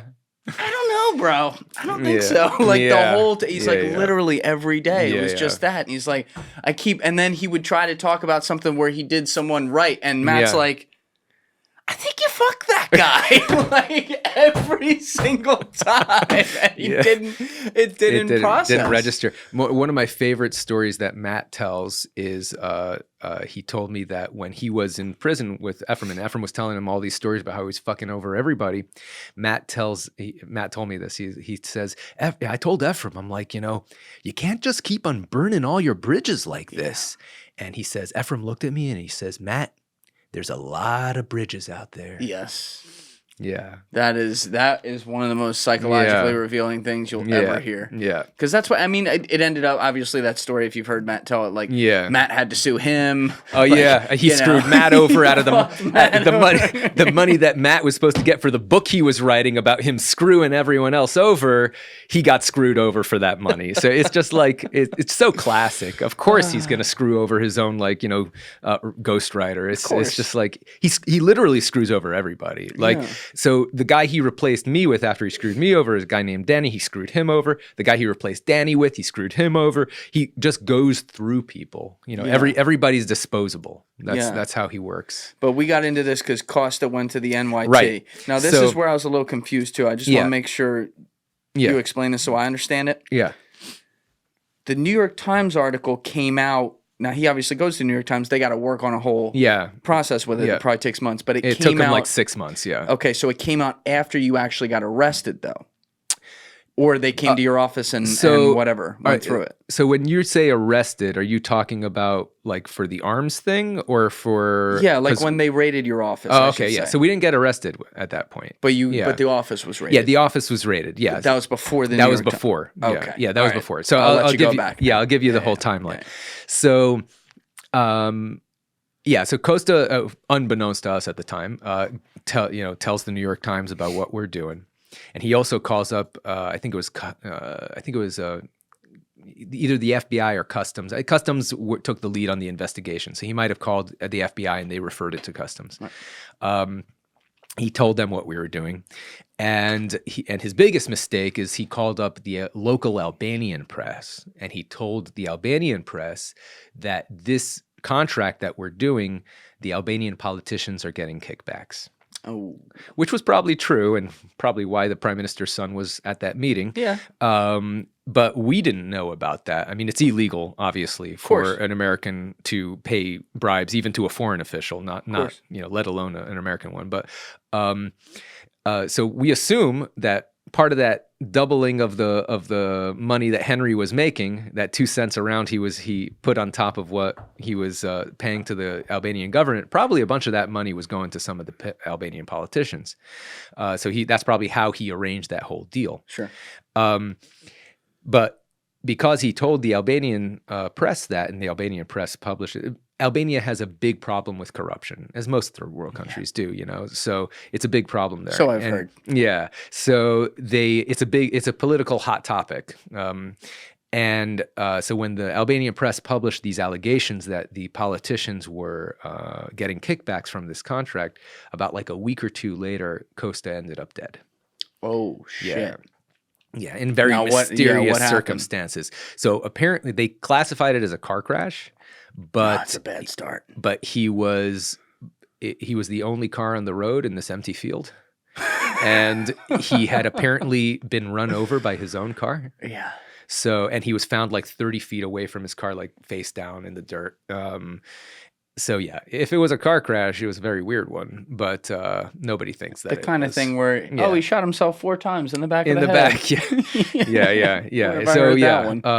So yeah, that was a real sobering situation. Who do you think did that? Dilly Yorgi, probably, if I had to guess. Yeah, probably. So he would have gotten wind to him somehow. Yeah, I mean, into the media. Yeah. I mean, I'm sure they have like moles inside all of the Albanian press outlets, and they find out who the source is, and then they go after him. Scary. Yeah, super scary. Yeah. Hopefully it doesn't come after me, but you should be good now. Yeah. Statute of limitations in the mob. I mean, look, I've already said this story enough times. If he would have killed me, he would have done it by now. Yeah. So I feel all right with it. So when you find that out, or you're back in Miami because you didn't. You didn't even go to Albania. I didn't go to Albania. That's where in the movie they had you both go, but it was really just right. It was Alex. Was there. I'm sorry. So they didn't want to introduce a new character in the movie. They wanted to keep it simple, so they just had me go to Albania instead of introducing Alex. Right. And Alex was thrilled about that because he didn't want to be. He's the kind of guy who doesn't like publicity, so he's probably not happy about me talking about him right now. But yeah, I mean, it's not a secret. He was in the book. He was in the War Dogs book. Yeah. So yeah. So you end up. You guys have this Chinese ammunition that you've been pushing through. You have all this scandal in the background. So now you don't know it, but there's a New York Times report that's being worked on. Yeah. When does it go wrong where the government decides, you know what, fuck these guys for doing Chinese ammo? Right. So, before I get into that, sure. I'll after the Albanian after Efraim came back from Albania and got that price reduction, we started delivering really, really consistently. We were doing like 3 to 4 aircraft loads every week into Albania, into Kabul, and then like a few days later after he came back, he walks into my office and he tells me, he's like, it was like the end of the day. So at that point we had about 15 employees because he was like creating more or less a boiler room where he would like, he was importing some ammunition for the commercial market, and he had people like calling up every gun shop in America to try to maximize his profits. And so we had like about 15 employees, but everyone was gone for the day. I was still, I was working a little late, and he comes into my office and he tells me, David, a lot of the guys around the office, they're saying that you're not pulling your weight around here. You're not helping out. And I'm like, what are you talking about? He's like, these Iraq contracts that we've got, we're really struggling with them. We need your help, and you're not helping out.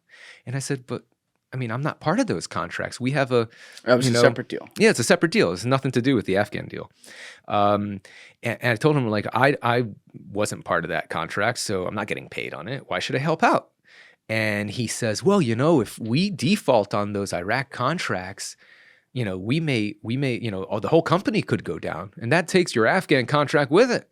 So you got to help out on the Iraq contracts. This guy. And I said, are you going to pay me, a percentage of the Iraq contracts? And he's like, oh, don't be ridiculous. I mean, come on, you didn't help us win those contracts. But I want you to work on it. Exactly. So I said, well, I mean, if you're not going to pay me on it, I mean, I'm working on a commission basis. I'm not getting a salary here, So why should I work on that? Because he owns the company. You're just getting a percentage of the deal. Exactly. Right. He owned the company. And he goes to me, he's like, well, I'll tell you what, I wouldn't make this offer to anyone else. But, you're my best friend, and you really helped build up this company. And, if it wasn't for you, we probably wouldn't be where we are today. So I really appreciate that. I'm going to show my appreciation, okay? So I'm going to make you an offer I wouldn't make to anyone else, okay? Just for you. I'm going to give you a very generous $100,000 a year in executive compensation salary, okay?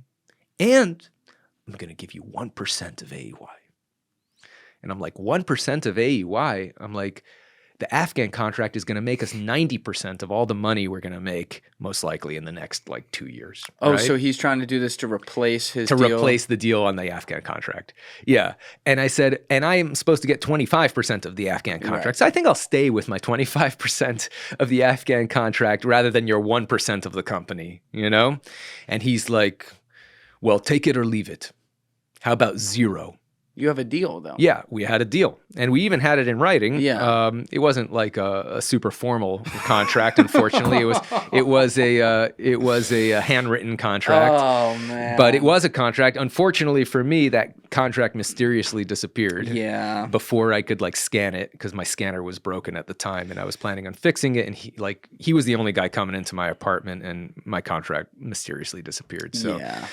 So I told him, well, in that case, go fuck yourself and I'll see you in court. And I walked out. I didn't punch him as much as I would have loved to, like in the movie. But that wasn't good. Yeah. You should have just said you did. Yeah. Yeah. Yeah. I'll help you. Look. Okay, let's redo this take. Yeah, I sucked him right in the face. Nah. Look, I knew that if I punched him, I almost did. I really did. Yeah. I mean, I'm not a violent guy at all, but I was so close to punching him in the face at that point, because I was at that moment I was looking at the entire work I had put in for the last 2 years. Nothing was going down to 0, because all the money that I won from those previous contracts, he'd kept on rolling them into the next contract. So all the money that I was working for the last 2 years was pretty much up in smoke now. And I was running out of my savings. My $100,000 at the start was down to 25, 30 at this point, and running out fast. And my daughter was 6 months old at this time. Oh, so you did have a child now? Yeah. So my daughter was actually born 2 weeks after we won the Afghan contract. No shit. Yeah. Did you name her Afghan? What? You name her Afghan? No, I didn't. No. You should have named her AEY. Oh, God. I'm really glad I didn't do that.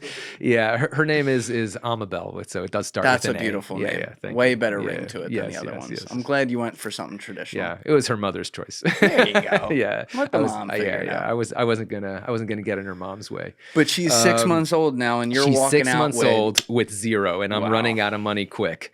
It was a really, that was one of the hardest times in my life. I was because I went from I'm going to be a multimillionaire, I'm going to be set for life, down to, oh my God, I might fucking go bankrupt. Right. It was a really, really tough time. And he can just outspend you in court. Exactly. And so I walked out and I contacted a lawyer, and we started going through negotiations, and he offered me $300K as a severance, right? Get the fuck out. Yeah, as a settlement. He owed me $5 million.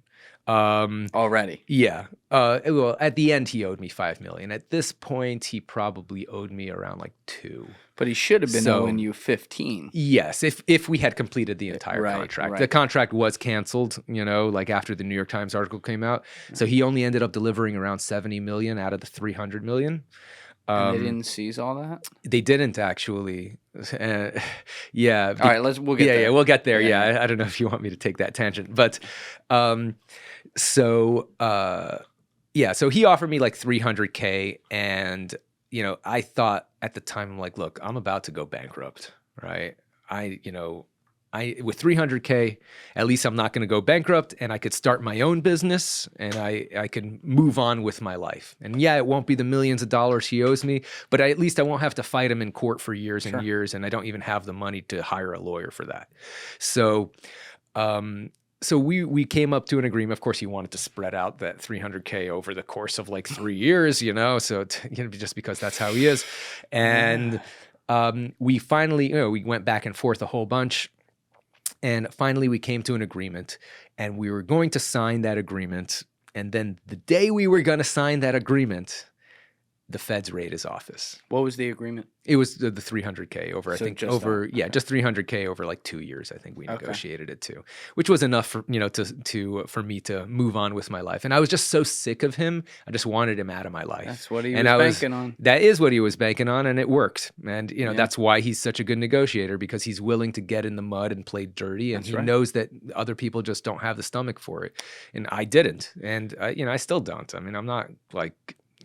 You're not getting drinks with him tonight? No, we are not friends. We are not friends. I'm sure he would love to get drinks with me, because that would be like an admission that he didn't do anything wrong. That's right. So yeah, he would love to be friends with me, but fuck him. He could be friends with me when he gives me the $5 million he owes me. Then we can be friends. Cough it up. Yeah, exactly. Let's go. Yeah, then I'll forgive him. I'll be like, okay, you're a real changed man, because the Efraim I know would never give me a fucking penny.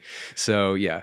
What made the feds raid? Because again, the NYT hasn't come out yet. What made the feds raid the office? They just finally decided, like, oh, all right, Chinese ammo, fuck it, fuck these guys. Or? So there's the original investigation actually started off because one of Efraim's competitors, who Efraim kept on beating at with a small guy, not like one of the major companies, small guy that he kept on beating contracts. He told the government that Efraim was doing like an illegal operation to buy Chinese AK-47s and get rid of the serial numbers and import them into the United States, which was completely untrue. I mean, Efraim wasn't doing that, but he was trying to get Efraim in trouble. So he said this to the government.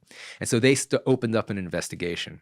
And so they had an active investigation. And I think then Costa told them about his allegations. Oh, so he went to both. Yeah. He went Gov and NYT, covering all the bases. Yeah, exactly. Yeah. He really he was on a mission to destroy us. All over $20,000 worth of boxes. Over 20,000. Efraim had to do. Exactly. I told Efraim, pay this fucking guy, pay the box guy. You always got to pay the box guy, especially when he knows all your dirty secrets. So, and over a $300 million contract. It's he crazy, lost it man. over $20,000. So, yeah. And it blew my mind that he was willing to screw me, because I knew all his dirty secrets too. Yeah. Right? And you're not, when it gets raided, you're not at the office. No, I'm not at the office. So I actually get a phone call. This is about a month and a half after I left the company. I get a phone call from one of the secretaries. I was on good terms with everyone at the office except for Efraim. Right. I mean, I was considered the nice boss. He was the asshole. Because he would walk into the office and he'd like start screaming at people like, "Hey, I am not fucking paying you to chit chat. Get on your fucking computer and make me some fucking money." That's what he'd like literally do that. Good boy. Yeah, like everyone like, like stress everyone out. And so yeah, everyone hated him, but so the secretary calls me up and tells me, "Hey, the office was just raided by the feds," and I'm like, "Holy shit!" It's par for the course in Miami. Yeah, I'm like, they know everything, So I call up Alex and I tell him, the feds just raided the office, and Alex was shocked because Alex didn't even think that what we were doing was illegal. When you say they know everything, are you referring to they definitely know we were covering up the Chinese ammo? That's what I thought. Okay. Yeah, that's what I thought, and so. I tell Alex, hey, the feds just raided the office, and Alex is like, well, why? You know, I'm like, I don't know, maybe the Chinese ammo. And he's like, well, that shouldn't be illegal. It doesn't violate the embargo. And I'm like, I don't know. Well, you know, maybe it's something else. And so he So he didn't know the deal, what the deal said, which is right. anything. Well, he knew that it was that we weren't. Well, he knew that we were repackaging the ammunition. Right. But you know, he knew that we weren't allowed to deliver the Chinese ammo under our contract with the army. But he thought it was just a commercial thing, like it was just like a, you know, that it didn't rise to the level of criminal, that it was just a breach of contract. Got you know, it. so okay, so yeah, you have a breach of contract, and maybe the government will sue you for some money or something, you know, but like it's not going to be a criminal thing because we're not violating the embargo. And so that's what Alex thought. And so Alex calls up Danny, who's the guy that Efraim replaced me with after I quit, and he tells Danny, hey, you know, I need some documents. I've got an aircraft landing this afternoon. I need some documents for the export permit. Can you get me these documents? Because he knew that the documents were in the office, and the feds kicked everyone out of the office so they can, you know, get all the documents and all the computers. And so Danny, Alex told me he hears Danny cover up the microphone on his phone and whispered Efraim, hey Efraim, it's Alex. He wants he needs some documents for the aircraft. What should I tell him? And Efraim says, oh man, those documents are in the office. We can't get them. Tell him that there was a bomb threat. Yeah. Tell them there was a bomb threat. So we all had to leave the office, but we're gonna get it to him later. So don't worry. And Danny gets back on the phone. He's like, there was a bomb threat, so we can't get these, we can't get these documents. And Alex is thinking, why are these fuckers lying to me? You know, like why is he lying to me? Maybe he's planning on, telling the government that I was in charge of everything and that he had no idea. He's gonna make me the fall guy. Yeah. And Efraim will be like, I had no idea. Alex just wanted his cushy job in Albania, and he was just doing all this to keep his job, and he didn't tell me about it, right? Yeah. That's what he thought he would say. He probably would say it if he had the chance. And so Alex was on the next flight home. And Alex and I both contact legal defense attorneys, criminal defense attorneys, and the attorneys tell us, well, the first thing you got to do is search your emails. Right? Search to see what kind of written evidence they have against you. And so we searched Chinese ammunition and repackaging, and then we realized how many emails there were that very specifically said, it laid out the whole plan. I mean, there was even an email from Ralph there was like an email from Ralph to us with like pictures of like wooden crates with Chinese markings on them, like a few different like pictures with like a picture of like a wood sander and like how you could use the wood sander to remove the markings from the wooden crates, and like a step-by-step instruction on how to get this done. Awesome. So it was just like, we knew right away there's zero chance that we're going to get away with this. Like if they have access to the emails, and they probably do at this point, and if they don't, they're going to have it soon. Our lawyers told us, don't delete anything. If you delete anything, you're going to that's a separate crime. And, yeah, exactly. So don't delete anything, and they probably already have access to your emails. They can go get it too. It's exactly. Not even deletable. If you delete them, exactly. It's discoverable. Exactly. Yeah. Even if it's deleted, they can still get it. They got it. So, we told our lawyers that, and our lawyers, well, you guys are really fucked. There's no way you're going to, maybe you could take this to court and get off on a technicality, but that's a risk. And, do you have like $300K to fight this? Because that's what you need, to fight, this kind of case. You're calling up Efraim like, we closed that deal? Yeah. And the lawyers told me, and you cannot take a penny from Efraim right now, because it'll look like he's paying you off. So you can't take a penny from him. So that whole deal, our agreement completely, got put in cold storage. And so you can't take a penny from Efraim, and you need $300K to fight this case. And there's a lot of this evidence against you anyway. So what are you going to do, right? So our lawyers are like, as your attorney, I advise you that you cooperate with the federal government, and you just tell them what you know, and you hope they don't fuck you too hard. And so you start thinking about prison now? Yeah. So I'm like, what am I looking at here? And he's like, I don't know. It depends how they charge you. We don't know what the charges are going to be. But it could be serious. Are they going to charge you with a violation of the embargo? Are they going to, who knows? So my lawyer arranged it for both Alex and me. They arranged a meeting with the agents, and the agents, sit us down separately. Of FBI? Course. It was actually customs. Okay. Yeah.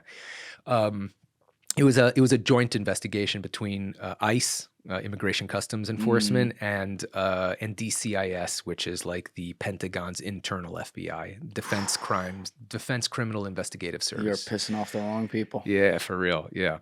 And so they sit us down, separately, and they tell us, look, guys, if you're going to cooperate, there's no half cooperating. Right? Mm-hmm. You either tell us everything or you tell us nothing, right? Because if we think that you left any little detail out, you get zero credit for any of this. In fact, we're going to go after you even harder. We're going to tell the judge to really give it to you because you're lying to us, mm-hmm. right? So you better not omit anything. You better not change anything. You tell us everything. And so, of course, I told them everything. And at the end of the interview, they were taking notes and everything. And at the end of the interview, one of the agents tells me, the customs guy, he tells me, he's like, I know you're wondering what we know.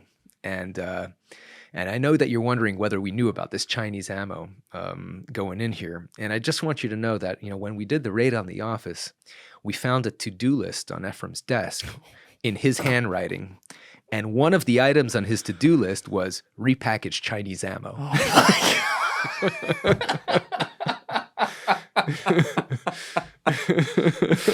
Oh, this is the easiest case they ever made in their life. And then they just started cracking up. They were having such a good time with that.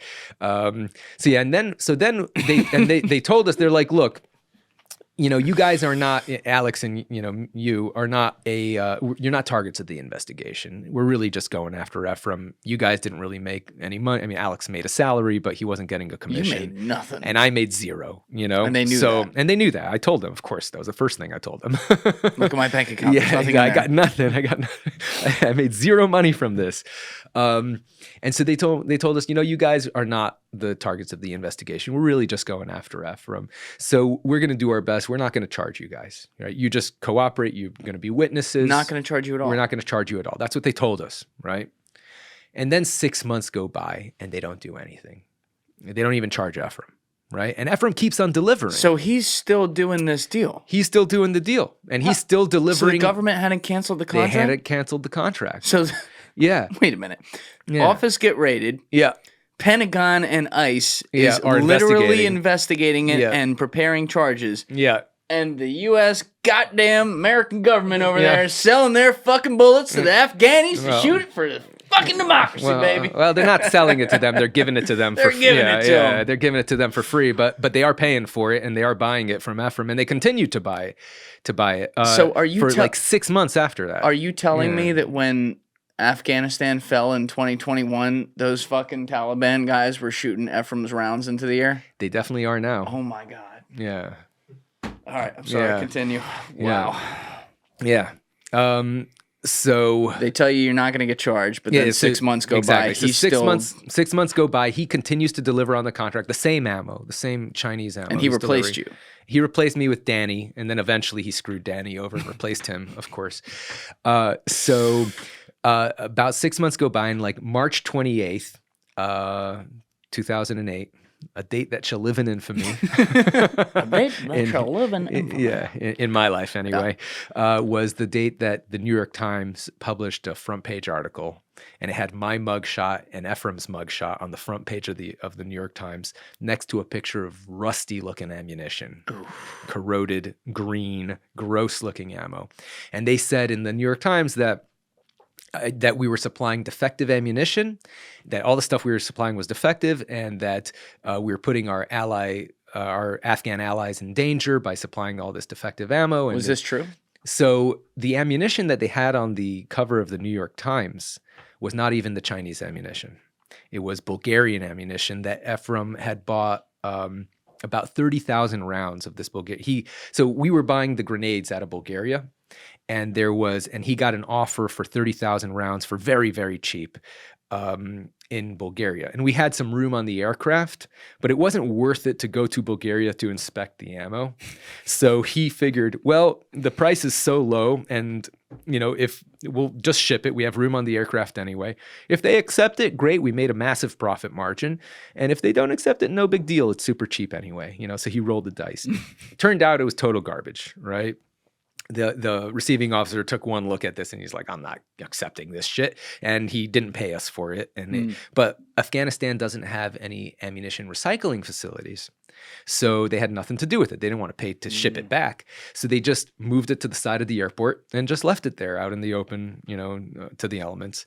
So when the New York Times came to investigate and they started asking around. Oh, it had literally been rusted. It's literally been rusting out in the elements there for like months. And I mean, I'm sure it didn't look good to begin with, but at that point it looked even worse. And so people pointed them, oh yeah, that's some of the stuff they delivered.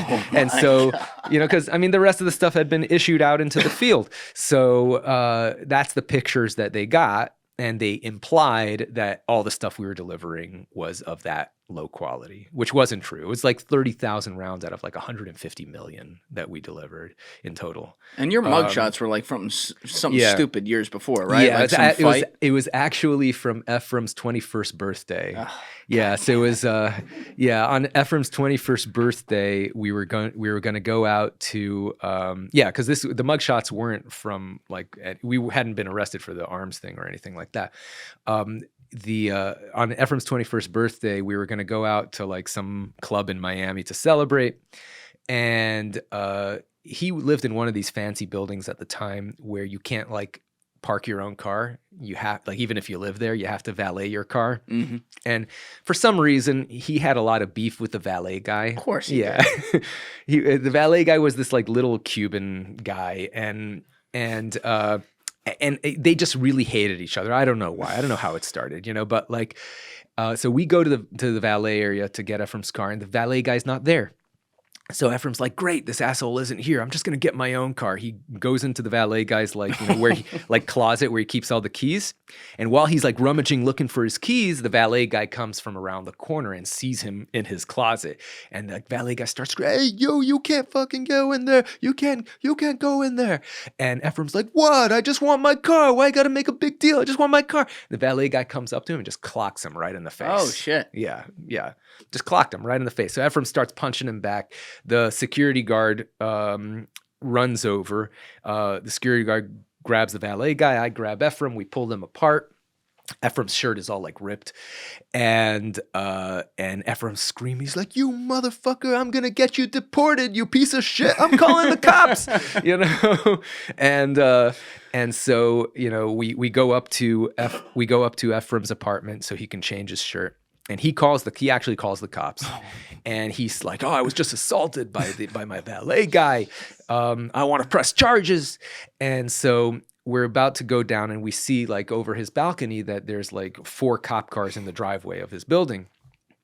And and as we're in the elevator heading down, he's like, "Oh shit!" He's like, "I've got a bag of coke in my pocket." Oh, he's like, "Listen, David." He's like, "Listen, if anyone's getting arrested here, it's gonna be me. I mean, you weren't even involved. You were just pulling me out. You were just breaking up the fight. Oh, he gave you the coke. So can you just hold my coke for me?" And I'm like, I mean, can't we just like go put it back in your apartment, And he's like, "Yeah, we're already here. We're already here. He's like, you'll be fine. You just hold the coke." And I'm like, "Oh man, fine, And so I put it like in my sock just in case, Oh, and we go to the cops. They separate us and they ask us each what happened, and I tell them what happened. Then they go and talk to the valet guy. They talk to the security guard. A cop comes back and says to me, "Turn around, put your hands behind your back. You're under arrest for assault." You didn't even do anything. Yeah, I know. And I said, "What are you talking about? I was just breaking up the fight."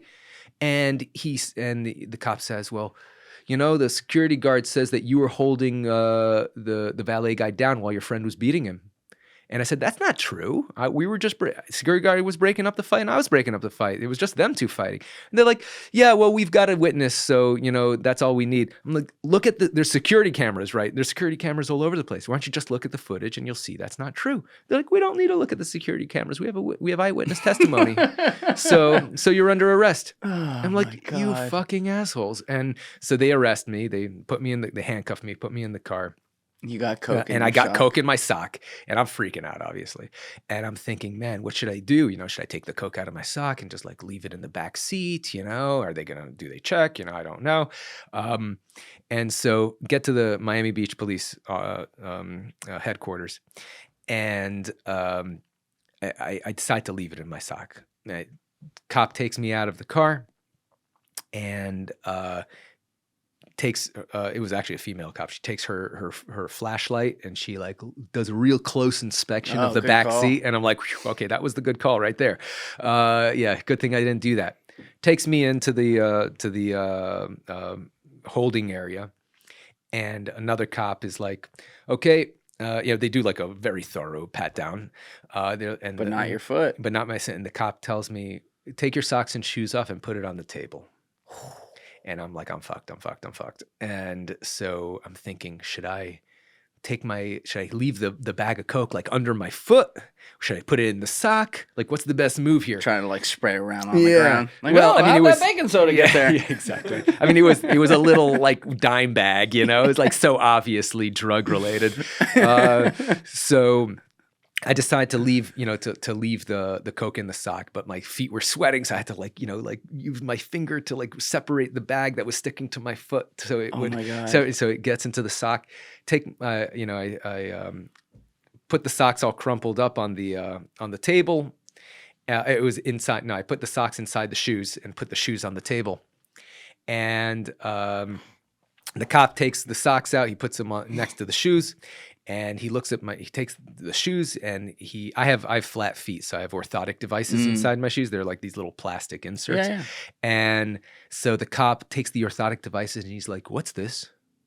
And I'm like, it's a weapon of mass destruction, asshole. And I'm like, that's an orthotic device for my flat feet. He's like, are you sure it's not a weapon? That's literally what he asked me. He's like, are you sure this is not a weapon? And I'm like, no, that's an orthotic device, flat feet. He's like, I never heard of it. And he's like, you sure this is not a weapon? He's like, and he takes it and he's like knocking it on. He's like trying to see if there's like a secret compartment in there. Oh my God. And he like and he looks through the shoelaces. He tries to see if they're like the sole of my shoe opens up. Gave my shoes like the most thorough investigation I'd ever seen in my life. But not the coke. But not the socks. Oh my God. And after he's done with the shoes, he's like, okay, put your socks and shoes back on. He didn't look inside the socks. I think because he was so distracted by like the orthotic device. So I'm like, okay, I just narrowly avoided a bad situation. I put my socks and shoes on, go into the holding cell. There's a bathroom in there, a little toilet. Take a shit. So I take it out, I dump it in the thing, flush it real quick. I'm like, okay, yeah, exactly. But you got a mugshot out of this. But I got a mugshot out of it. You guys got let off on it though, I imagine? So they reviewed the tape? Yeah, so I mean, we got out the next day, and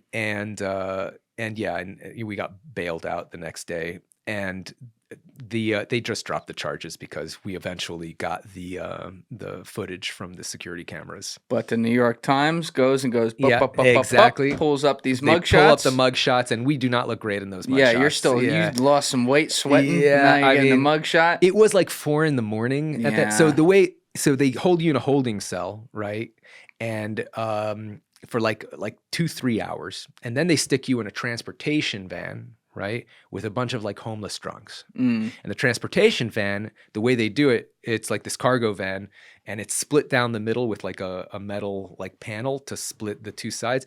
And there was like one like homeless woman, so they put her. They had to separate the men and the women, so they put her by herself on one side, and they stuff all the guys in on the other side. So we're like packed in like sardine cans, and homeless people smell pretty bad. And so, I'm like barely able to breathe in there. I'm like dying of the stench. And they just kept us there for like an hour and a half without moving while the cops are like watching some sports game. Don't get arrested, kids. Yeah, it was like I didn't even do anything. Yeah. It was so infuriating. And then then they finally make you wait in line for like a million years to once you arrive at the processing facility, and then they finally take your mugshot. So at that point, not looking good. I'm not looking good. I'm not feeling good. I'm very upset. So New York Times article comes out. Yeah. You think you're not getting charged at this point because they said they're not doing anything, but 6 months has gone by. March 23rd, 2008. March 28th, 2008. New York Times publishes the article, and we look pretty bad. And it creates this enormous like firestorm in the media because I think Efraim might have had like a little bit of weed on him when he got arrested. So they found that. It was a small amount, but that got into the record. So the media started calling us the stoner arms dealers. Oh my God. These couple of kids, you know, have a $300 million contract and they're smoking weed, right? You know, they're smoking the pot. Yeah, Exactly. That reefer madness. Yeah, somewhere Richard Nixon's like, get him out. Yeah. and so it creates a big firestorm that it gets into the Associated Press network. So every major newspaper around the world publishes this. I had like a Google alert on my name, and I saw my name pop up in like every major newspaper around the world, like 300 newspapers. And now your lawyer calls you like, yeah, remember that deal? Yeah. Not anymore. Yeah. And like Congress started holding hearings on the floor of Congress. You know, there's actually there's on YouTube, there's a clip of like this congressman, like I think he had like either mine or Ephraim's like face on like one of those big like tripod like paper things. With the easel? The easel. The easel with like a paper. Type in Congressman Efraim Diveroli. AEY. Yeah. AEY. See if we can get that. That's hilarious. So did you guys think you were going to have to testify in front of Congress? Yeah, so they actually subpoenaed us to testify in front of Congress. And you were going to have to go up there and say, I plead the fifth? Exactly. So our lawyers told them, you know, they're just going to plead the fifth because they're under a criminal investigation. You would have looked gangster if you did that, though. I know. I'm kind of disappointed it didn't happen. But Congress decided to withdraw the subpoena because I guess they didn't just want to waste their time. That would have been a nice dog and pony show. Yeah. You would have had to throw on the New York accent to look a little tougher. Exactly. According to my attorney's advice, I'm pleading the fifth. I'm pleading the fifth. Yeah. That's like kind of a. Oh, did we actually get it? No. I was gonna say this is like a really exact one. It's in YouTube. You're gonna have to go on YouTube. It's an old video. It's like probably from around 2008. Congressman AEY. Yeah. Congressman. Yeah. There's Efraim looking great. Yep. Yeah. That's after he gained weight. Yeah, that's after he gained weight. All right, go up. Congressman AEY. AEY. Yeah, don't do photo. Yeah, get rid of that whole second part there. Which one, Efraim? No, just do Congressman. Get rid of everything after Congressman. Yeah. Right? And then do AEY. Yeah. Testimony. Efraim Diveroli. Yeah. There you go. Let's see if we can get it. Right here? Hearing. Yeah, there you go. That's God. That's click that. Look who posted it. Click that. Nancy Pelosi posted it. All right, do we got volume here? Let's see. I haven't watched this in so many years. I listened to the testimony and reviewed all the documents. There are four things that seem to be going on here. Serious communication problems, some serious incompetence, phenomenal carelessness, and a culture of mediocrity. A contracting officer to deliver the weapons because a hurricane hit Miami, Florida. Oh, yeah. So an important government contract. He's so good at excuses. So is this the guy who was holding it up? You know, I thought I saw a different video, but yeah, go to the other like popular, the other areas. Wait, go to where the bump is. The bump. To the right. This bump right here? Yeah. There's a bump right there. I just cited when this $300 million contract was awarded. Yeah. You didn't know. I see Mr. Parsons. It might have been a different video. All right, it might have been a different one. It might have been a different video because I saw this video where like a congressman was like had our pictures on the floor of Congress. Yeah. All right. Well, it might have been. Wait, is it that one? The hearing on 22 Waxman. I think that's it. Waxman. This one right here? Yeah, that one. Yeah. Yeah. Grab that one. I'm not gonna put the volume on yet because it's really annoying to like go through and look. Keep going. We'll see if he can find it. Just bear with us out there, people. It's like a little hard trying to find this live. But bottom line is, it had a picture of you. Yeah. All right, don't worry about Pelosi. Yeah, you can find that later, I guess. Put in the clip.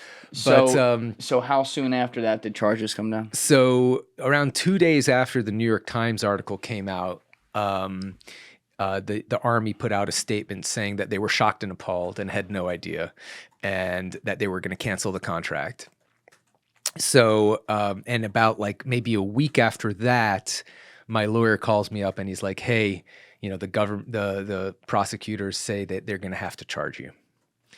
And because how it looks. Yeah, exactly. It's because there's just so much political scandal surrounding this. There's a lot of political pressure, and you guys were, you and Alex and Ralph were so involved in the contract that they feel like they can't charge Efraim without charging you guys.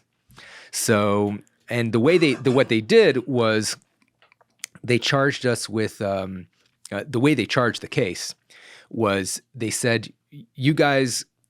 With every plane load of ammunition that you sent, of this Chinese ammunition, you supplied a document called a certificate of conformance, and in the certificate of conformance, it lists the type of ammunition, the quantity of ammunition, the year of manufacture, and most crucially, the place of origin. So you put the place of origin as Albania, and you knew that it was China. Yeah. And not only did you know it was China, you had a whole operation to repackage the ammunition to hide the fact that it was China. So submitting this document to the government is an act of fraud. And you did this for 71 aircraft loads.